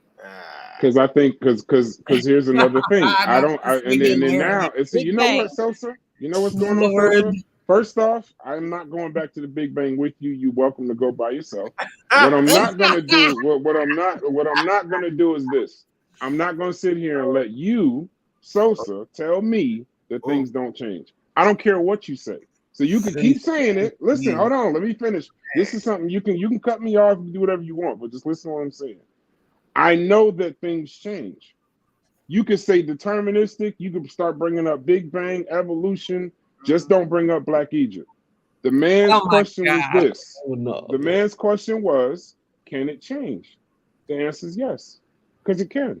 You don't know that it cannot change. Based on neuroplasticity, based on how we interact with each other, based on the stimuli, can free will change? Everything that he named is opposed to free will. And I'm sure you have to remove all. Okay, so let me move it away from you, Sosa. Hold on, Sosa. Real thought. Are you only saying can it change based on those three things? That, to be perfectly transparent, because I don't like to do the know-it-all bullshit, I said neuroplasticity because that's the best word that I know how to describe the changes and the expansion that the brain can experience. But Let me flip the question to you. Are you asking can it change, period, or just based on those things? I guess just based on those things, because what I'm looking at right now, no. Plasticity says that you can. It's not just like, okay, for example, psychological trauma, changes in environment, changes in habits, things like that are forced on you by circumstance can have an effect on your brain, and it can change how it's wired to work, right? But at the same time, in that same source or on that same page, it talks about Harvard scientists, okay, Harvard level scientists who are out here working with the Dalai Lama doing experiments to see how brain waves change after meditation, during meditation. They're testing lucid dreaming on the brain wave. They're trying to really figure out, even as high as Harvard, if we really can change this brain with our will. And if we can change it with our will, we got to have free will. I don't know if that's changing it with our will, so to speak, though. I don't know. I think we have pseudo now. That's still part of the class. I was with you real thought, but then I think we have pseudo. A real thought. I saw you by the window. I didn't think you were gonna jump. I'm gonna mute my mic right there. Hey, so I seen you looking out the window like this. So wait a minute. Real thought. So what you're describing is actually a part of neuroplasticity. You feel me? But there's other parts to that, right? That's part of, brain development, growth of a brain, it being able to be expandable, flexible or whatnot, right? But for me, that also leads to the point of determination, and that there is actually no free will. I mean, for me, if you look at all in its totality, but right. So you finished, Miss Juju?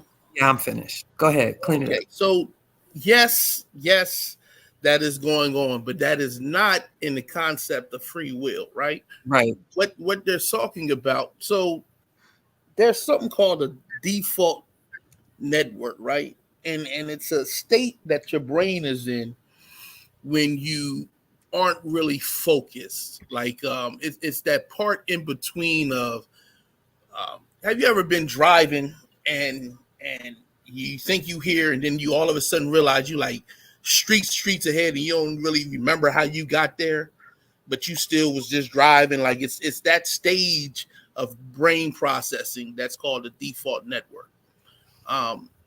When you can focus on a specific subject, right? for a period of time, you kind of quiet that default network.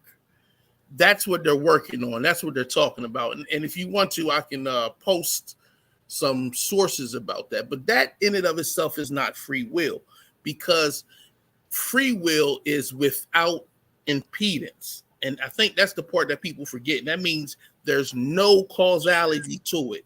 There's nothing you did and you made a random choice out of the blue. And we saying that nothing in nature works that way. So that means that you cannot find anything in nature that is not based on environmental pressures, the 4 fundamental laws. It just is what it is. You will not find that. If you can find an instance where something happened without cause, then you would be able to argue free will.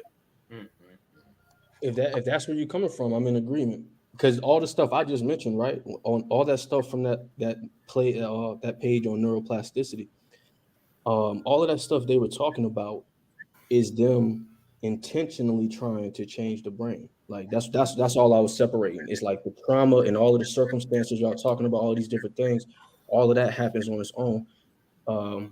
I feel like them trying to specifically like rewire the brain, like if that's not free will, then I guess, yeah, if every choice being connected means there's no free will, then you're damn right.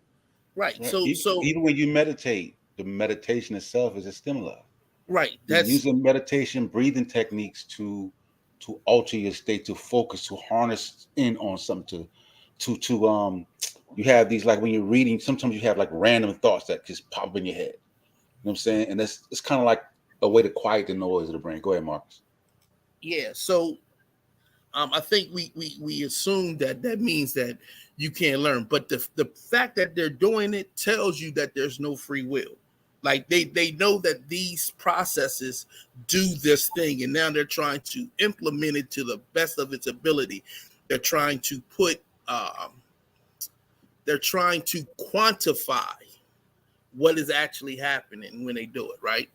Sam Harris is one who is big onto the effects of meditation, especially based on a subject which we're going to talk about tomorrow, dopamine, right? So in that context, that's still not free will, but you can learn.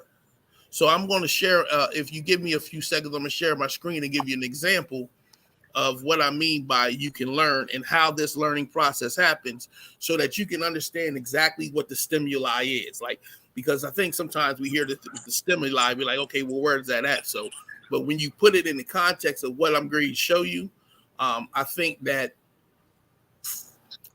you understand what they mean by this free will and stimuli, and how quick your brain is and how it functions in some concepts. This is not from Lisa Barrett's book on 7.5 Lessons. This is actually from her other book, How Emotions Are Made, right?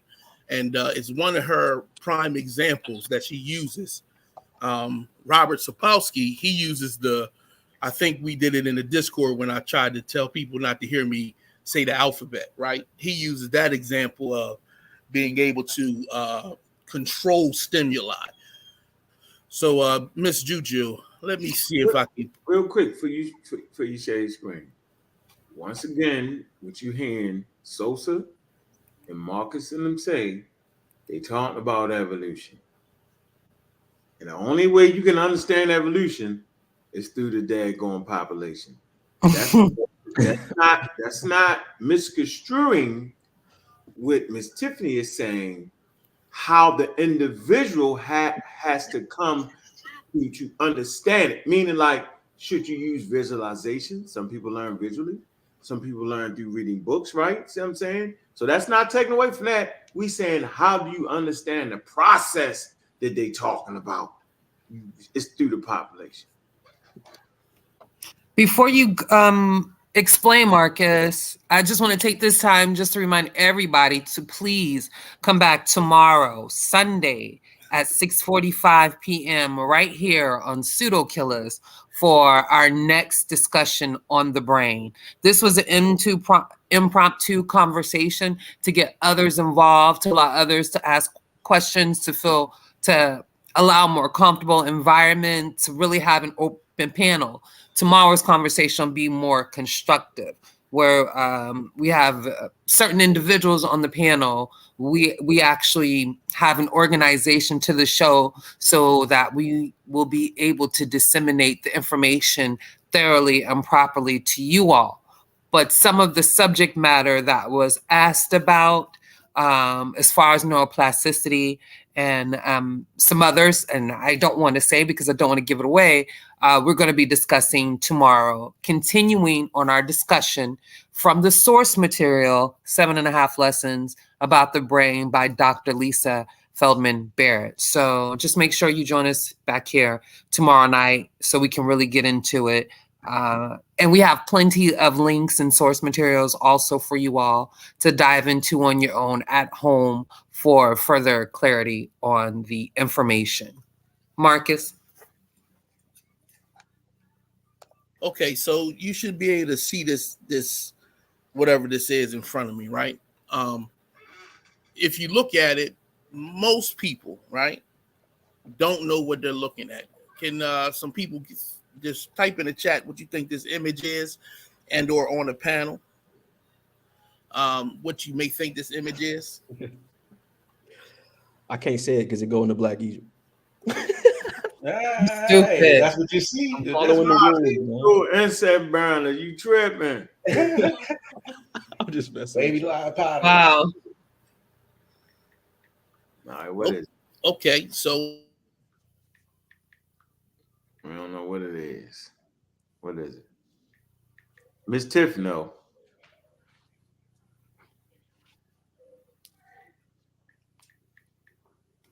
I don't know what it is. I forgot the term. I forgot it was share for that for me. Experiential blindness or something. I can't remember the terms. I can't remember the term she is right now. Hey, Can you put it back up? Hey, Juju. Yes, sir. Why you keep saying we're not echo chamber? You don't gotta keep saying that. Well, people say that as a slur and trying to be funny. Okay, I see it. Okay, y'all see that? Mm-hmm. Now, all right, now why make us see it? Go ahead, put it. Because I can, that's why. Put it back. Yeah, well, you don't gotta say that. Everybody. What happened? Yeah, put it back up, Marcus. Your thing is, man, I just got the ability to turn my damn camera off. I don't know what you're doing. So why would you see that B? I see what you're saying. Why did I see? Oh man. Was that the picture you wanted? Because that's the picture that is showing Marcus. I did that. That's exactly how I want it now. Yeah, I can see it now, Marcus. That's why. Right. Mm-hmm. So what I'm trying to explain is that brief moment of you seeing the picture of the bee, your brain now uses that information to force this bee in this new image. So when I first showed the picture, if you've never seen it before, you would not have seen a bee. But now that you've seen a bee, this picture is now filled in. That's what we're talking about. Now, you didn't think about learning that information. The stimuli just happened. You had no control over that. And now from that moment on, your brain will see that bee. Out the game. You just got them out the game. We call that checkmate. You're out the game. Right. I think she calls that, like, what is it? Existential blindness? Or I forgot the term for it. Because she does it with vegetables too, like some cherries, and she showed it in black and white, and you don't know what it is. And then once she show it to you, she brings it back.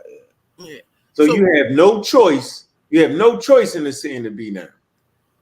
It's already done. And so that's what they're trying to really get people to see. Yeah. And then when you multiply that by all the stimuli that you go through by the day, there is no place. It just can't. There's no room for it. Like we can't. The idea was based in, like I said before, religion and social understanding. It's not based in what the science is currently saying right now. But there are high social implications to that, and we can't deny and hide that. But if you think about, let's talk about this. I said it earlier about the Dutch hunger winter, right? There's more examples, but I don't want to keep using them because we're going to touch on them coming up in a series about the brain, right? But if you now know that if a woman who is pregnant in the third trimester, right, does not get enough nutrients, that increases the child's risk for diabetes, high blood pressure, obesity, and social mental problems. Why wouldn't you want to take that information and then set society up to prevent that prediction? Why wouldn't you want to do that? Right? So why wouldn't you want to set up a program so that women who are in their early first, second, and third trimesters get enough nutrients so that that child can have the best possible outcome? That's what they're talking about. That the way we have society structured now is not conducive to bring out the best of what we know about human biological processes. So that's all I wanted to do, was just give you all that right quick. Again, we probably touch on it again later on in a couple shows coming down, but this is from Lisa Bair's book, How Emotions Are Made, and she's trying to make the same consensus argument. Well, at this time, I just want to give a shout out to a super fan that goes by the name Stimuli God. I put the link in the chat, Stimuli God, if you'd like to hop on and help us out here, since you feel like we telling lies or whatever the case may be. But you know, just for you, come on down. Holla at your girl. Why not discuss that picture though, yo? Sir? Why not discuss that picture? That's where the rubber meet the goddamn road. No, that's what he was talking about. He went back to what you was disagreeing with. He was basically saying, I picked out the B before he told me it was a B, so it's a lie. That's an individual sample size. You can't do that. The majority of us didn't know it was a B. He said, right. You lied. What? Go ahead. Yeah. Now he's talking to the person in the chat in terms of, most people want, I forgot what the term, I think it's called experience, something essential blind. It has something to do with blindness, essential blindness, or something like that. And basically, she breaks down that once you see the B, your brain now assembles that picture. Like it gets even crazier, bro. Like you can't even you can actually see about from your arm, like something like I think from like your arm length to your thumb. I don't want to mess it up, bro, because I've been also looking at this stuff called microsaccade, right? Mm-hmm. And you know, like if you gaze at something, right, if you shift your eye to the left or the right, you are temporarily blind. Like if you look in the mirror and try to look at your eyes in the mirror, you look from left to right, that shift for a moment, you're temporarily blind. And throughout the day, you experience that about 2 hours out of the day, where you're just, because every time your eyes shift, there's a temporary moment of blindness. And they say the best to see is to stand in front of a mirror and look from your eyes from left to right. I'm gonna share so they can see, so they can think. I don't want them to think it. And Marcus, up, but like it's crazy, bro. Marcus, I got a question for you. You there? Whoa. So real quick, thought you said you saw the B and all that. No. I was going against what the dude in the chat is talking about. He was saying the brother who showed the ink blotch, he was saying that he lied because he's over there like, well, I saw the B before you showed the picture, so blah blah. You see what I'm saying? I was letting him know. Even let's just say he's right and he did see the B before. That don't mean he said he saw the guy in the chat said that. The majority of the people would have to guess. Yeah. That's what I meant. It went right back to that same talk you was giving. You can't go off of an individual to explain the group. Yeah. Would that go to the point of the the pattern recognition system, or the patternicity of the brain, Marcus?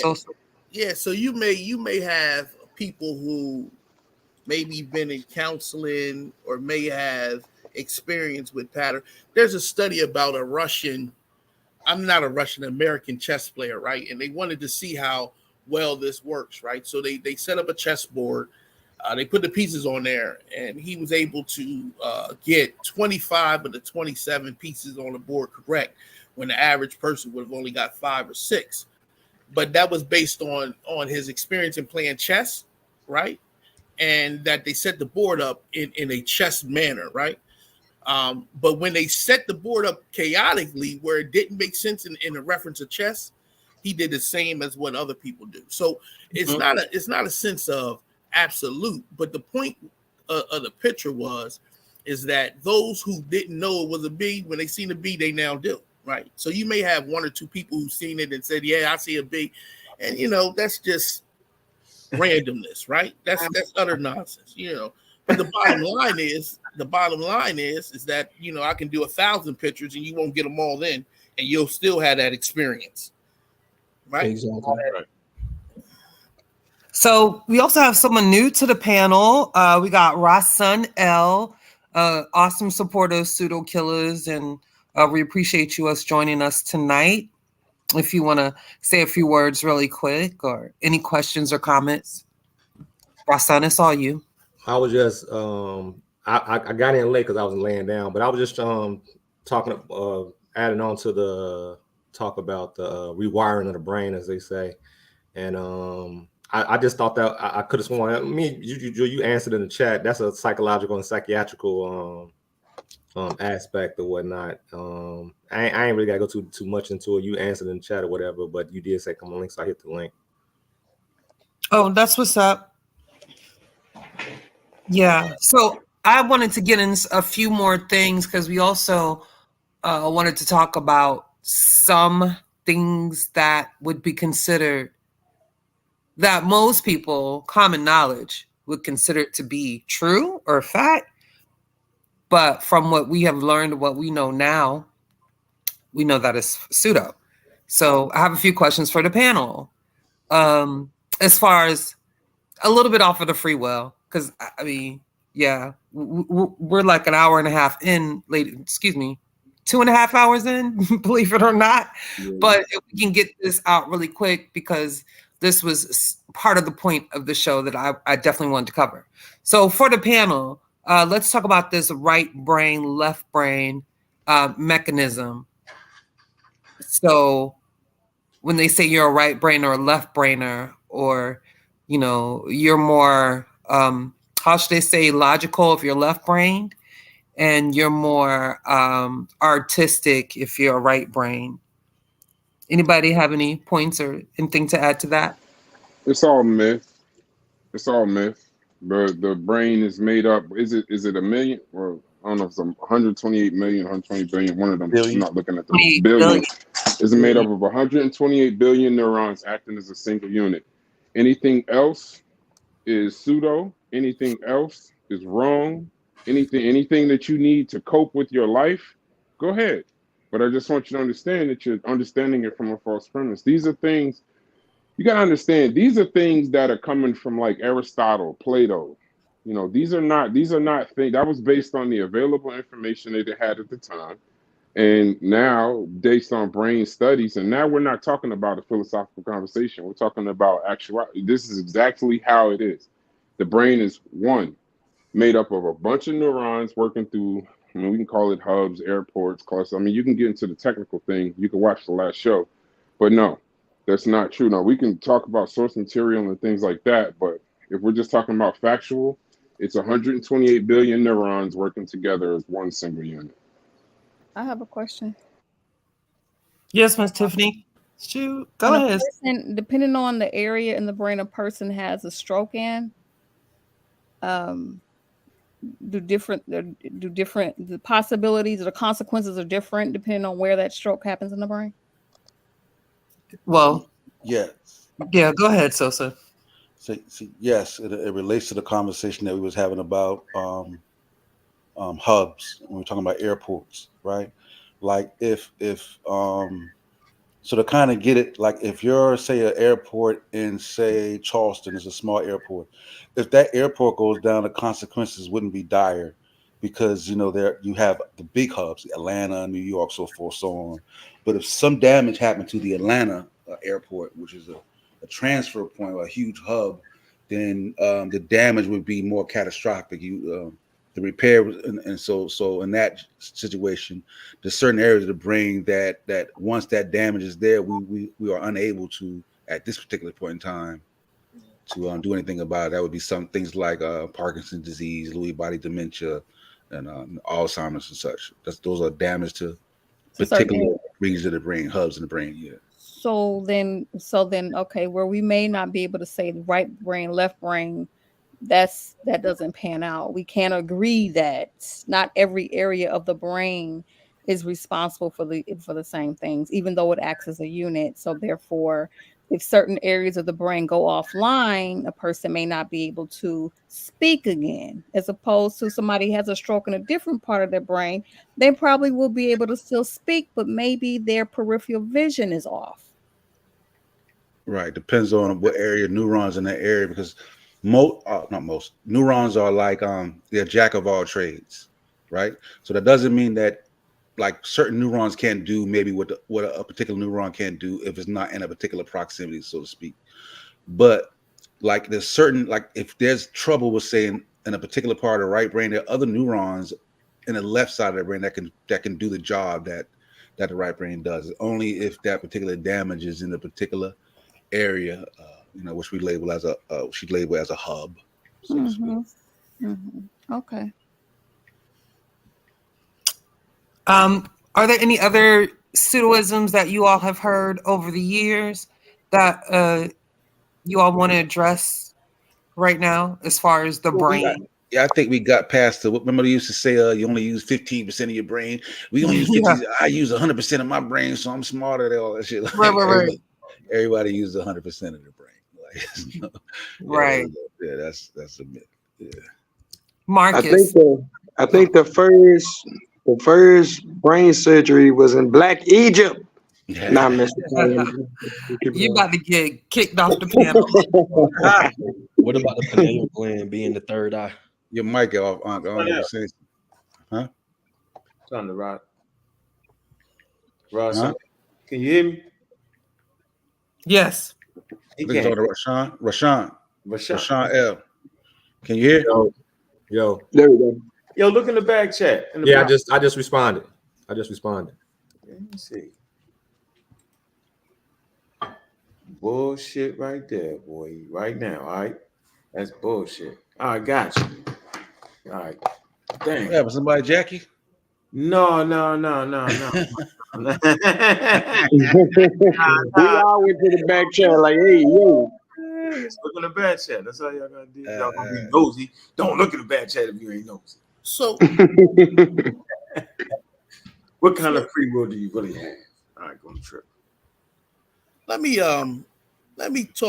say something to this. Who's this stimuli guy? Stimuli guy. Go ahead, address it, man. Get the cooking. Hey, bro, listen, right? I may have misspoke, right? I think I addressed it about people's personal experiences versus what generally happens. You know what I mean? If you feel as though that has affected your life, I apologize. You can always come and hit the panel, though, but don't mistake who you talking to in that chat, because I'm not with the games. I don't play those type games, and I ain't with all that. You can hit the panel, come on up here and say your piece, or you can knock it off. Real quick question. What did he say?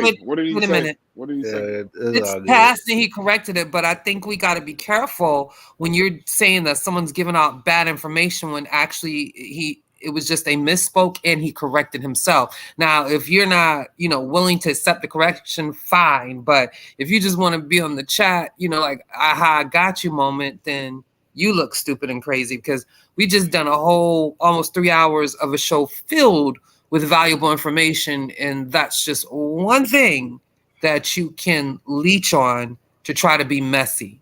So that's weird to me, Stimuli God. And I posted the link several times early on so you could possibly hop on the chat and voice your concern, because I didn't catch it. So that's your bad, bro. I don't know what it is, but he just troll. He talking about the B. Yeah, but what happened? What y'all talking about? What? When I did the thing about the B, apparently he seen the picture or he knew it was a B. He ain't know it was no damn. I think it's cat. No, he said he didn't see the picture, but he knew it was a B without seeing the picture, and that makes it invalid.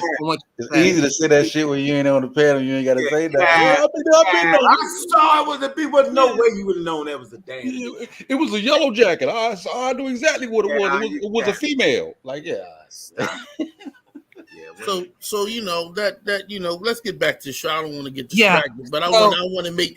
Hold on, Mr. Juju. I want to make it clear, right? That you know some people play in these YouTube streets. I'm not with it. I ain't with none of that. That's the Colonel. I'm not with none of that.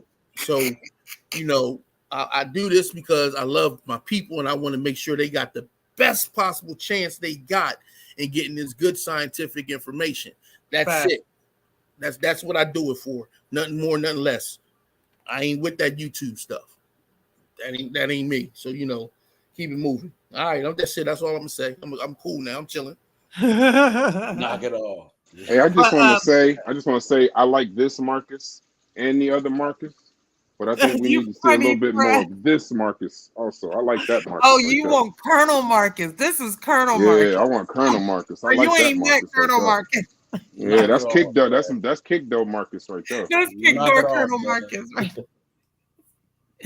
But are there any other type pseudoisms concerning the brain that we've heard and we probably thought were actually, you know, true besides, you know, the left and right brain, besides, you know, using the 100% versus the 50% of your brain that you guys can think of? Oh, definitely this one, your higher and lower self. Yeah, that's more of that philosophy trying to get intertwined with science. Yeah. They be trying so hard. Go ahead, roll thought. I'm sorry. I think I cut you.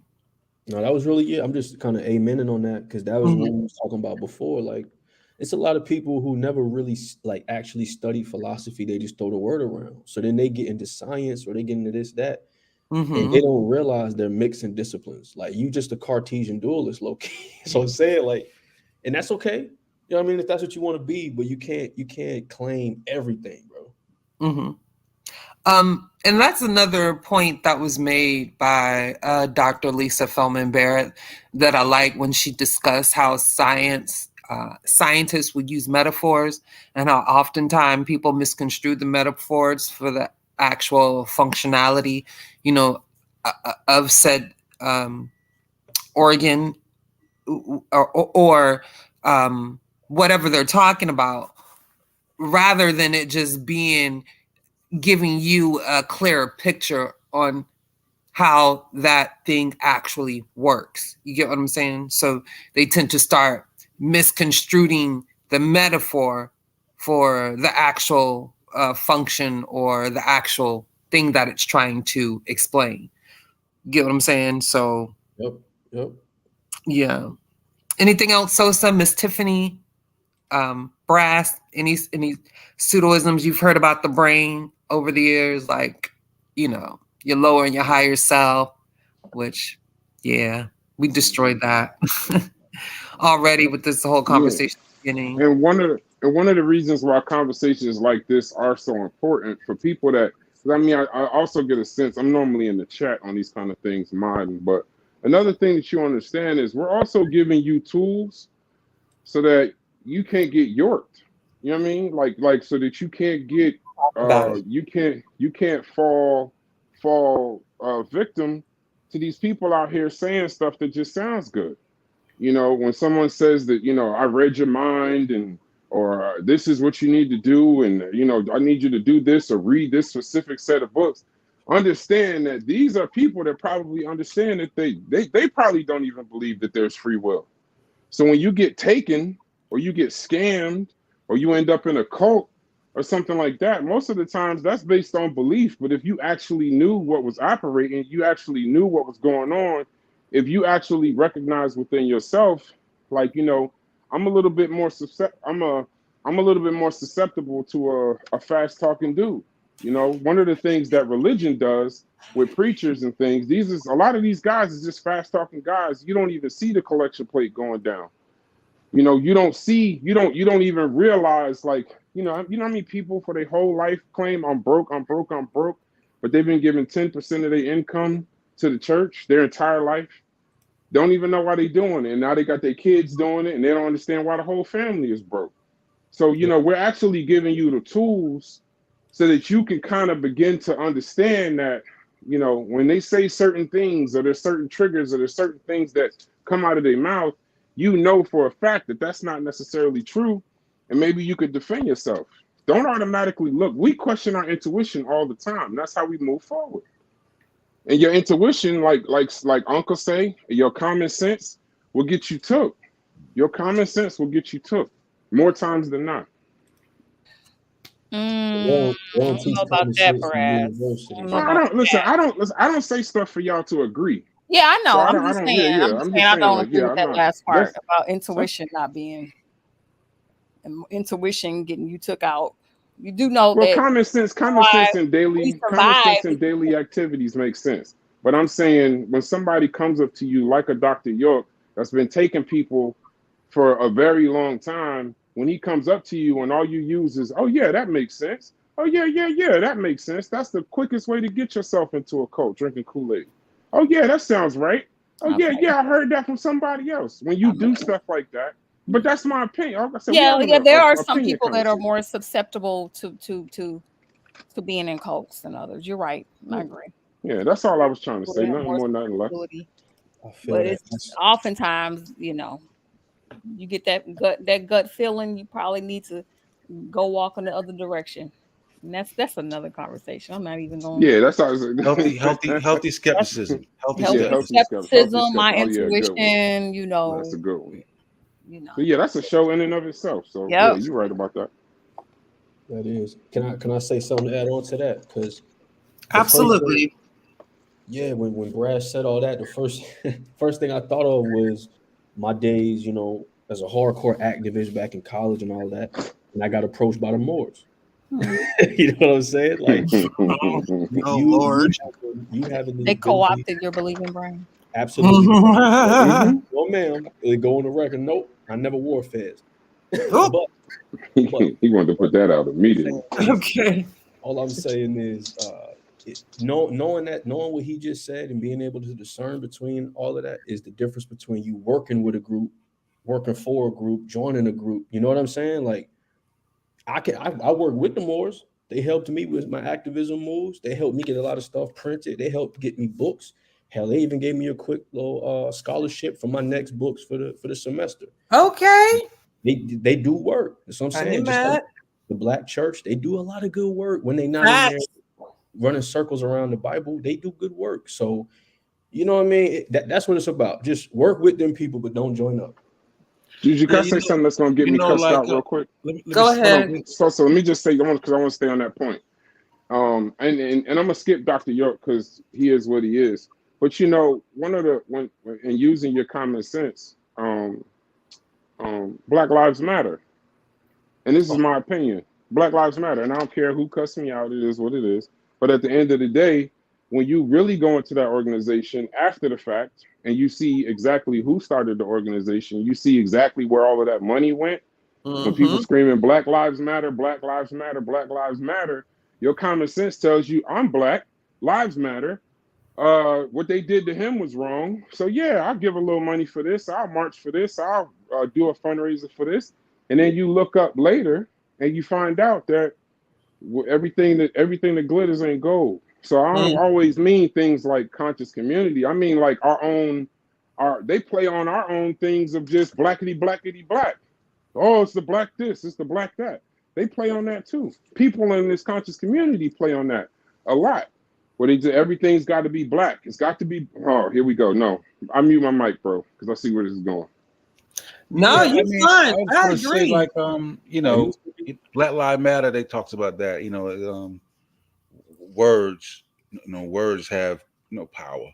So based on the phrasing of it, I mean, Black Lives Matter, right? I mean, shit. If you hear that, I mean, naturally you think, yeah, I'm Black. Lives matter. I agree. You know what I'm saying? Just on how everything's shaped. But in terms of like intuition and common sense, like we was talking about earlier, I think Brad had brought up the fact that common sense. If you use common sense, it makes sense that the Earth is flat. It's using common sense, right? You know what I'm saying? Like what? You know what I mean? Like common sense ain't gonna point you to a goddamn globe of Earth. Like nah. Earth rotating around the sun, like get the fuck out of here. You No, like, come on, bro. Be careful, you The go Earth some is spinning. Come on, how we stand on the Earth and it's spinning around? You know what I'm saying? Like common sense would make you think that shit. It makes sense if you're using your common sense. You know what I'm saying? So that's just examples of how just your common sense just like will fool you. You know. Well, anything else? Real. That's real. Hold on, let me say. No, you going to say something, Juju? I was going to say anything you got to say, Bobby Banger. So, yeah, that's the piece, and it takes it just we hear it all the time, man, and that's why when we try to give off cues. So if I'm talking evolution, I'm saying if you're trying to understand it on the individual, if you're trying to view evolution through looking at a rabbit, you're not going to get it. But if you look at a population of rabbits with short ears, you can see that over time, right? Just a few of them may be born with just a little longer ears, right? And that gives them more advantage to the rabbits with just not as long ears, right? And then over time, the whole population, not an individual, right, is born with just a little longer ears. And then out of that population with just a little longer ears, another rabbit is born with the genes that make the ears just a little bit more longer. And over time has a better advantage over the rabbits with little shorter ears and the other set of rabbits with just a little shorter ears. And over time, by the time you look at that rabbit, you see that's got some long ass ears. So you know you got rabbits with longer ears and shorter ears, right? And it's just based off of that. But if you try to look at one rabbit, you be like, I can't see how the hell them ears got like that. You don't get it. So that's what this whole conversation is based off, looking at the population, right? And seeing how that works. And then as an individual, you can start to get that conversation. You might not like, for me, the way I handle that conversation is simply saying, it's gotta be a damn illusion. It has to be, right? It has to be something that's not even valuable. It has to be religious because I understand evolution. You know what I'm saying? Ain't no getting around evolution. So if I'm understanding evolution, right, and you talking about stimuli, you talking about even morality is based off of certain chemicals. That's wild. That stimuli, the chemicals are activated. The love you have for each other, the love you have for women, right? There's chemicals right there. So when you first get together, it's hot and heavy, and then that chemical go down a little bit so y'all can balance the shit out, right? But that chemical there is so that y'all can reproduce. So can you stop that? No, hell no. The chemical is there. There's no way around that. So so it's a deep conversation, right? Yeah, we're under the illusion. You know they say you like who you like, right? Right. Yeah. Right. Because if if a baby started crying right now, everybody be like, "Yo, what's going on with that baby?" Yeah, you can't take it. Get somebody take care of it. What's going? You can't take it because your brain is that cry is at a pitch and is wired to make you go see what's going on with that baby. See what's what I'm saying. Now, one nigga might be like, "Fuck that baby." There's always gonna be somebody to say "fuck that baby," right? Yeah. Those genes didn't get passed on in greater numbers. Exactly. Right? Exactly. A serial killers. If everybody was a serial killer, we all be dead. So those genes that cause those certain things that cause you to do that don't get passed on at high levels. Right. Trip. Anyway. Well, it is about that time, ladies and gentlemen. Do you agree, panel? We have been going strong for 3 hours. I'll pop up a show. I'll pop in on his show, whatever. Right. And I want to give Bobby Banger some room. I probably should have done an hour ago, but it was hot and spicy, and I did want to stop the ride. But if any last questions, comments, or concerns from the panel, and before you do that, I just want to remind the chat again. Join us tomorrow night right here on Pseudo Killas for another exciting show about the brain. We will be continuing from our source material, 7.5 Lessons About the Brain by Lisa Feldman Barrett. And we will be discussing where we left off, starting with plasticity or neuroplasticity. and some other subjects within those realms, maybe some neurotransmitters, neuromodulators, and some other things. So again, join us at 6:45 p.m. tomorrow, Sunday night, right here on Pseudo Killas. Thank you all who came and joined us tonight and supported us. We do appreciate you. Make sure you like the show. Make sure you subscribe if you haven't already. Make sure you hit that notification button so you know when we go live. And you about to go live, right? I have last remarks. You finna go live? Yeah, I'm going to go live. I have last remarks. Oh, I ain't going nowhere, Miss Tiffany. I was going to let you build. Okay. Thank I got you. you, sis. I got you, sis. Y'all pull up to the community of skeptics, man. Definitely. Community of Skeptics is going to be the after party, and after the party is the hotel. No, I'm sorry. But yeah, Community of Skeptics right after this. The what? The what? Shut up. Yeah, that was a classic. My turn. Hey. Let me know, sis. Go ahead, sis. I'm just laughing. I just want to say that go ahead. It is fine and good if this is a difficult with the free will piece is a challenging conversation for some of you out there. And a great way to start to grapple with it is to look at your own individual life and go all the way back as far as you can remember and think about the things that have occurred and why you may be in particular situations you're in, right? Why you make certain choices you do.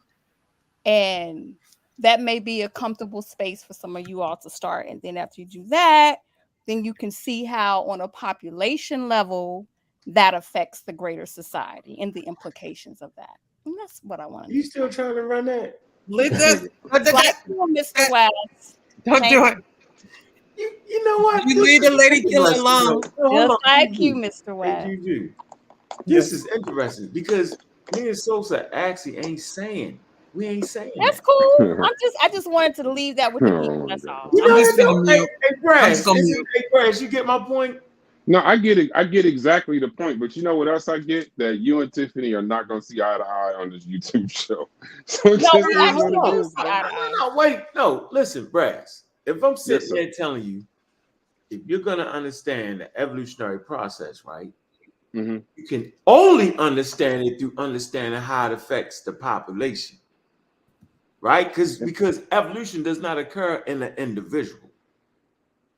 I agree. I'm just saying that you and Miss Tiffany ain't gonna agree. You can't come back and say I ain't talking about evolution.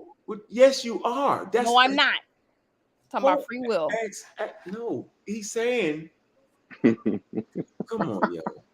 I know you let's go to the talk about stellar evolution, stimuli. I know you heard them. They was talking about evolution, yo.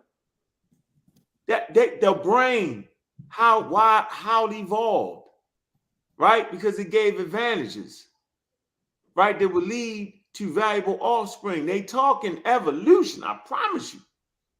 And so for you to understand any aspect of evolution, you got to look at how it affects the population. Now, as for the individual person, for you to look at how it's affecting your life, it won't give you insight into that actual process.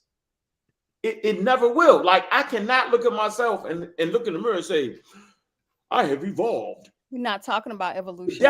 They are, though. You know that, right? That's a tactic that you're using right now. It's not. I just want to be clear. That's a tactic. Because why don't you just apply that whole speech you just did on evolution? Apply all of that to free will. Go ahead. No, Marcus said it. No, why don't you apply it? Because you can't apply that to free will because that's a religious concept. So once he said it was a religious concept, I dove off the board. Okay, I get it. I don't have to fight that. I understand if it's a religious concept, then what am I doing? No, Bobby. What you mean? No, Mr. West. Marcus. Where you at, Marcus? Because everybody who studies a term is not thinking about it from a religious standpoint. Okay, but they're thinking that they have freedom of choice. So we don't even have to say free will. We can replace free will with freedom of choice. And there's not religious the same type of religious implications free on will, that. Though. You switching that? Say what? We talking about free will being religious. Yeah, but just like you went off and started talking about evolution, which that's not what we're talking about. That's We're talking exactly about what they was talking about. Why don't you talking about ask the them? choices individuals make in their day-to-day life, sir. Why don't you ask them? Don't put it on me. Nope, you deflecting. It's I'm okay. not. Ask them. You. Now you want Marcus to chime in. I'm asking No, you. no. They said it was about. Marcus came right on here and said it was about evolution. I want you to use the same speech that you did about evolution. Use it in the space of free will and freedom of choice. Not a problem. All right, I'm gonna let it go. I'm off of it, just like that. Did you start the show yet, Bobby? So you did hear us. Yeah, he's smart. He's smart. He stayed out of it. That's exactly a smart man. y'all not gonna agree. It's not on this. It's not a we actually are not disagreeing though. All I'm saying Y'all are is most certainly disagreeing. Bobby is very he's stoked in studying science and literacy, and that's fine. There's nothing wrong with that. But nothing wrong with it at all. You can't tell a whole population of people this is the way you're going to understand it if they can't first understand how it applies to their own life. You cannot do that. That's how it's done, Miss Tiff. When you that's how it's done for you and some others, not everybody. Miss Tiff, if I'm trying to talk about the mechanisms in evolution, right? See, why don't you just keep it on freedom of choice? Why do you have to talk about the mechanism of evolution? About why you don't have that choice, yo? Then just and stick the reason there. you don't have that choice because it's evolutionary reasons. And the only way you can understand the evolutionary reasons is by studying in the population. And that's how you understand evolutionary reasons. You don't understand evolutionary reasons by a person saying, look, yo, you gotta. That's not how you understand evolution. Now, individuals learn talk about freedom of choice. That conclusion is different, but you still have to understand that. And you zigzagged and mixed it up. You keep saying individuals learn differently. Yes, individuals do learn differently, right? But they still have to come to the understanding. But the way you understand is through studying the population. That's all I'm saying. To study yourself actually does you no good. I never said stop studying yourself. Individual, it occurs in the population. That's what I'm saying. I'm not going to this individual learning. See, you keep. I never said to stop at the individual, though. I've not said that. All right. We good. So I'm waiting to see. Did you start the show yet? Right. Yeah, I'm doing it. Why didn't you get in on that? That's funny, Marcus. Well, ladies and gentlemen, thank you for joining us. Bobby, you want to join the show? Start the show so you can drop the link in the chat and we all can just head on over there. Doing it now. Infinite's still running his mouth. I think it's so funny. Boy, our haters love it. They love it over here. I love that you love it. Scorpions got to sting, bro. That's an old proverb. What are you talking about? Scorpion gonna sting. It is what it is. What y'all talking about? Hey, Brad's becoming no one exactly. No one at all. Yeah, you. No one. Ha ha ha ha. No one at all. Proud Scorpion over here. Oh no! Are you a Scorpio for real, Miss Tiffany? Miss Tiffany, I'm talking about. He wasn't talking about you though, sis. I already know that. that. Miss Tiffany, what you think about me, Miss Tiffany? Leave in brain, boy. That believe in brain. Kill you. Brass, I knew you was talking about somebody in the chat. Yeah, how did you know it? I don't know it, but you thought. No, I'm just saying. I'm just taking a moment to say, yep, proud. But you're a Scorpio, Miss Tiffany. Yes, I am. Okay. Okay. Right. So your birthday is coming up really soon. Hey, I'm gonna go to the next. What's it? I'm gonna move on. I don't mess with this tip. Fuck that. We gotta have a virtual birthday party for Miss Tiffany. It's coming up soon too. If it ain't already passed. No, not quite yet. I think I still know. Bobby Bank, we just waiting on you, sir. I got you. I guess in the meantime, do we have that new hit by DQ? Did we get that yet? What? It's on there. Excuse me. I'm talking about the new release one. Which one? I don't know. Is this one we played or something different? It was the one you played recently, the new one. It's on the board. You played it. Remember? I didn't play no DQ. Not today. Not today, but the last time. Okay, ladies and gentlemen, this is gonna be on our way out. Don't go nowhere quite yet. We're gonna drop that link in the chat for you all. But while we getting it together, hopefully this it. Y'all know it's my first time driving a tank. Thank you for bearing with me. Hope I ain't run over none of y'all toes. But here you go.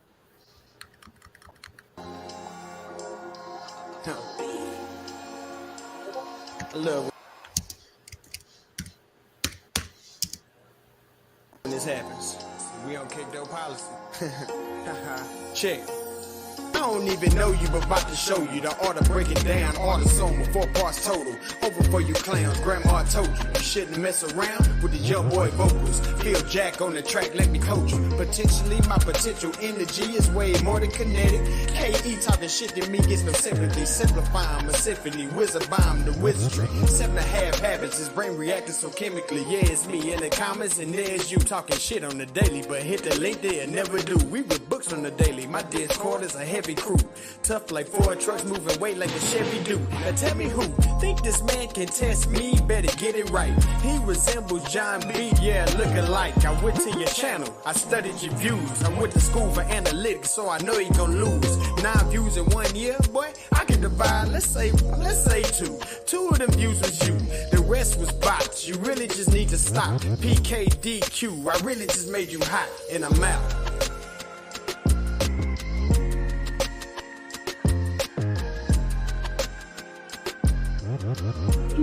Somebody.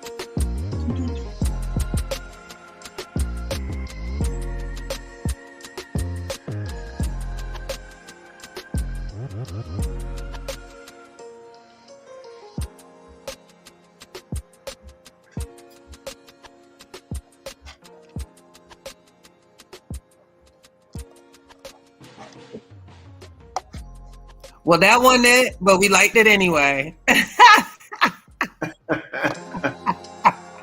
That's so cute. Yes, very. God. Yeah, we'll just play this one. I'm waiting for that link, Bobby. Yeah, I can't even listen. I can't even get out. Oh man. Check. Look, this that double X chromosome. Pseudo Killer theme song. CK Discord. It's probably what the team. Me and Miss Tiffany Litt's favorite Pseudo Killer song. The Lady Killer anthem. And everybody mute up with Juju about to speak. This that double X chromosome. Pseudo Killer theme song. CK Discord. It's probably what the team on. I need to send Miss Tiff a whole box of Tiff treats. And everybody mute up with Juju about to speak. Clearly knowing how to read. Educational indeed. Plus the easy on the eyes. All the women rap queens. The pseudo dies and I hope you know just what that mean though. Still when I was short and still, the women run the guillotine. See Dr. Ma'at, one of the best. Screaming One of the best. One of the top. You really should stop. Might get you dropped. Yes, sir. Might get you dropped. That's One of the best. Screaming the crop. The truth. Slander her name. I think you should stop. Might get you dropped. This that double X chromosome. Pseudo Killer theme song. CK Discord. It's probably what the team on. I need to send Miss Tiff a whole box of Tiff treats. And everybody mute up with Juju about to speak. This that double X chromosome. Pseudo Killer theme song. CK Discord. It's probably what the team on. I need to send Miss Tiff a whole box of Tiff treats. And everybody mute up with Juju about to speak. Pseudo gon' die this source. Pseudo gon' die this source. Pseudo gon' die this source. Pseudo gon' die this source.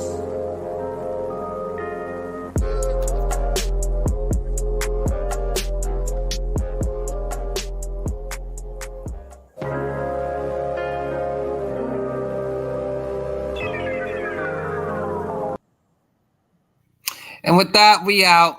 Peace, sis. Thank you for joining. You're just gonna go over there to the ladies. Excuse me, to Community of Skeptics. Yeah, Okay, that's so what let we're me gonna on the panel, and I'm just like, do. all right. Say bye. Peace to the chat. Thank you for the support. We'll see y'all tomorrow. Good night.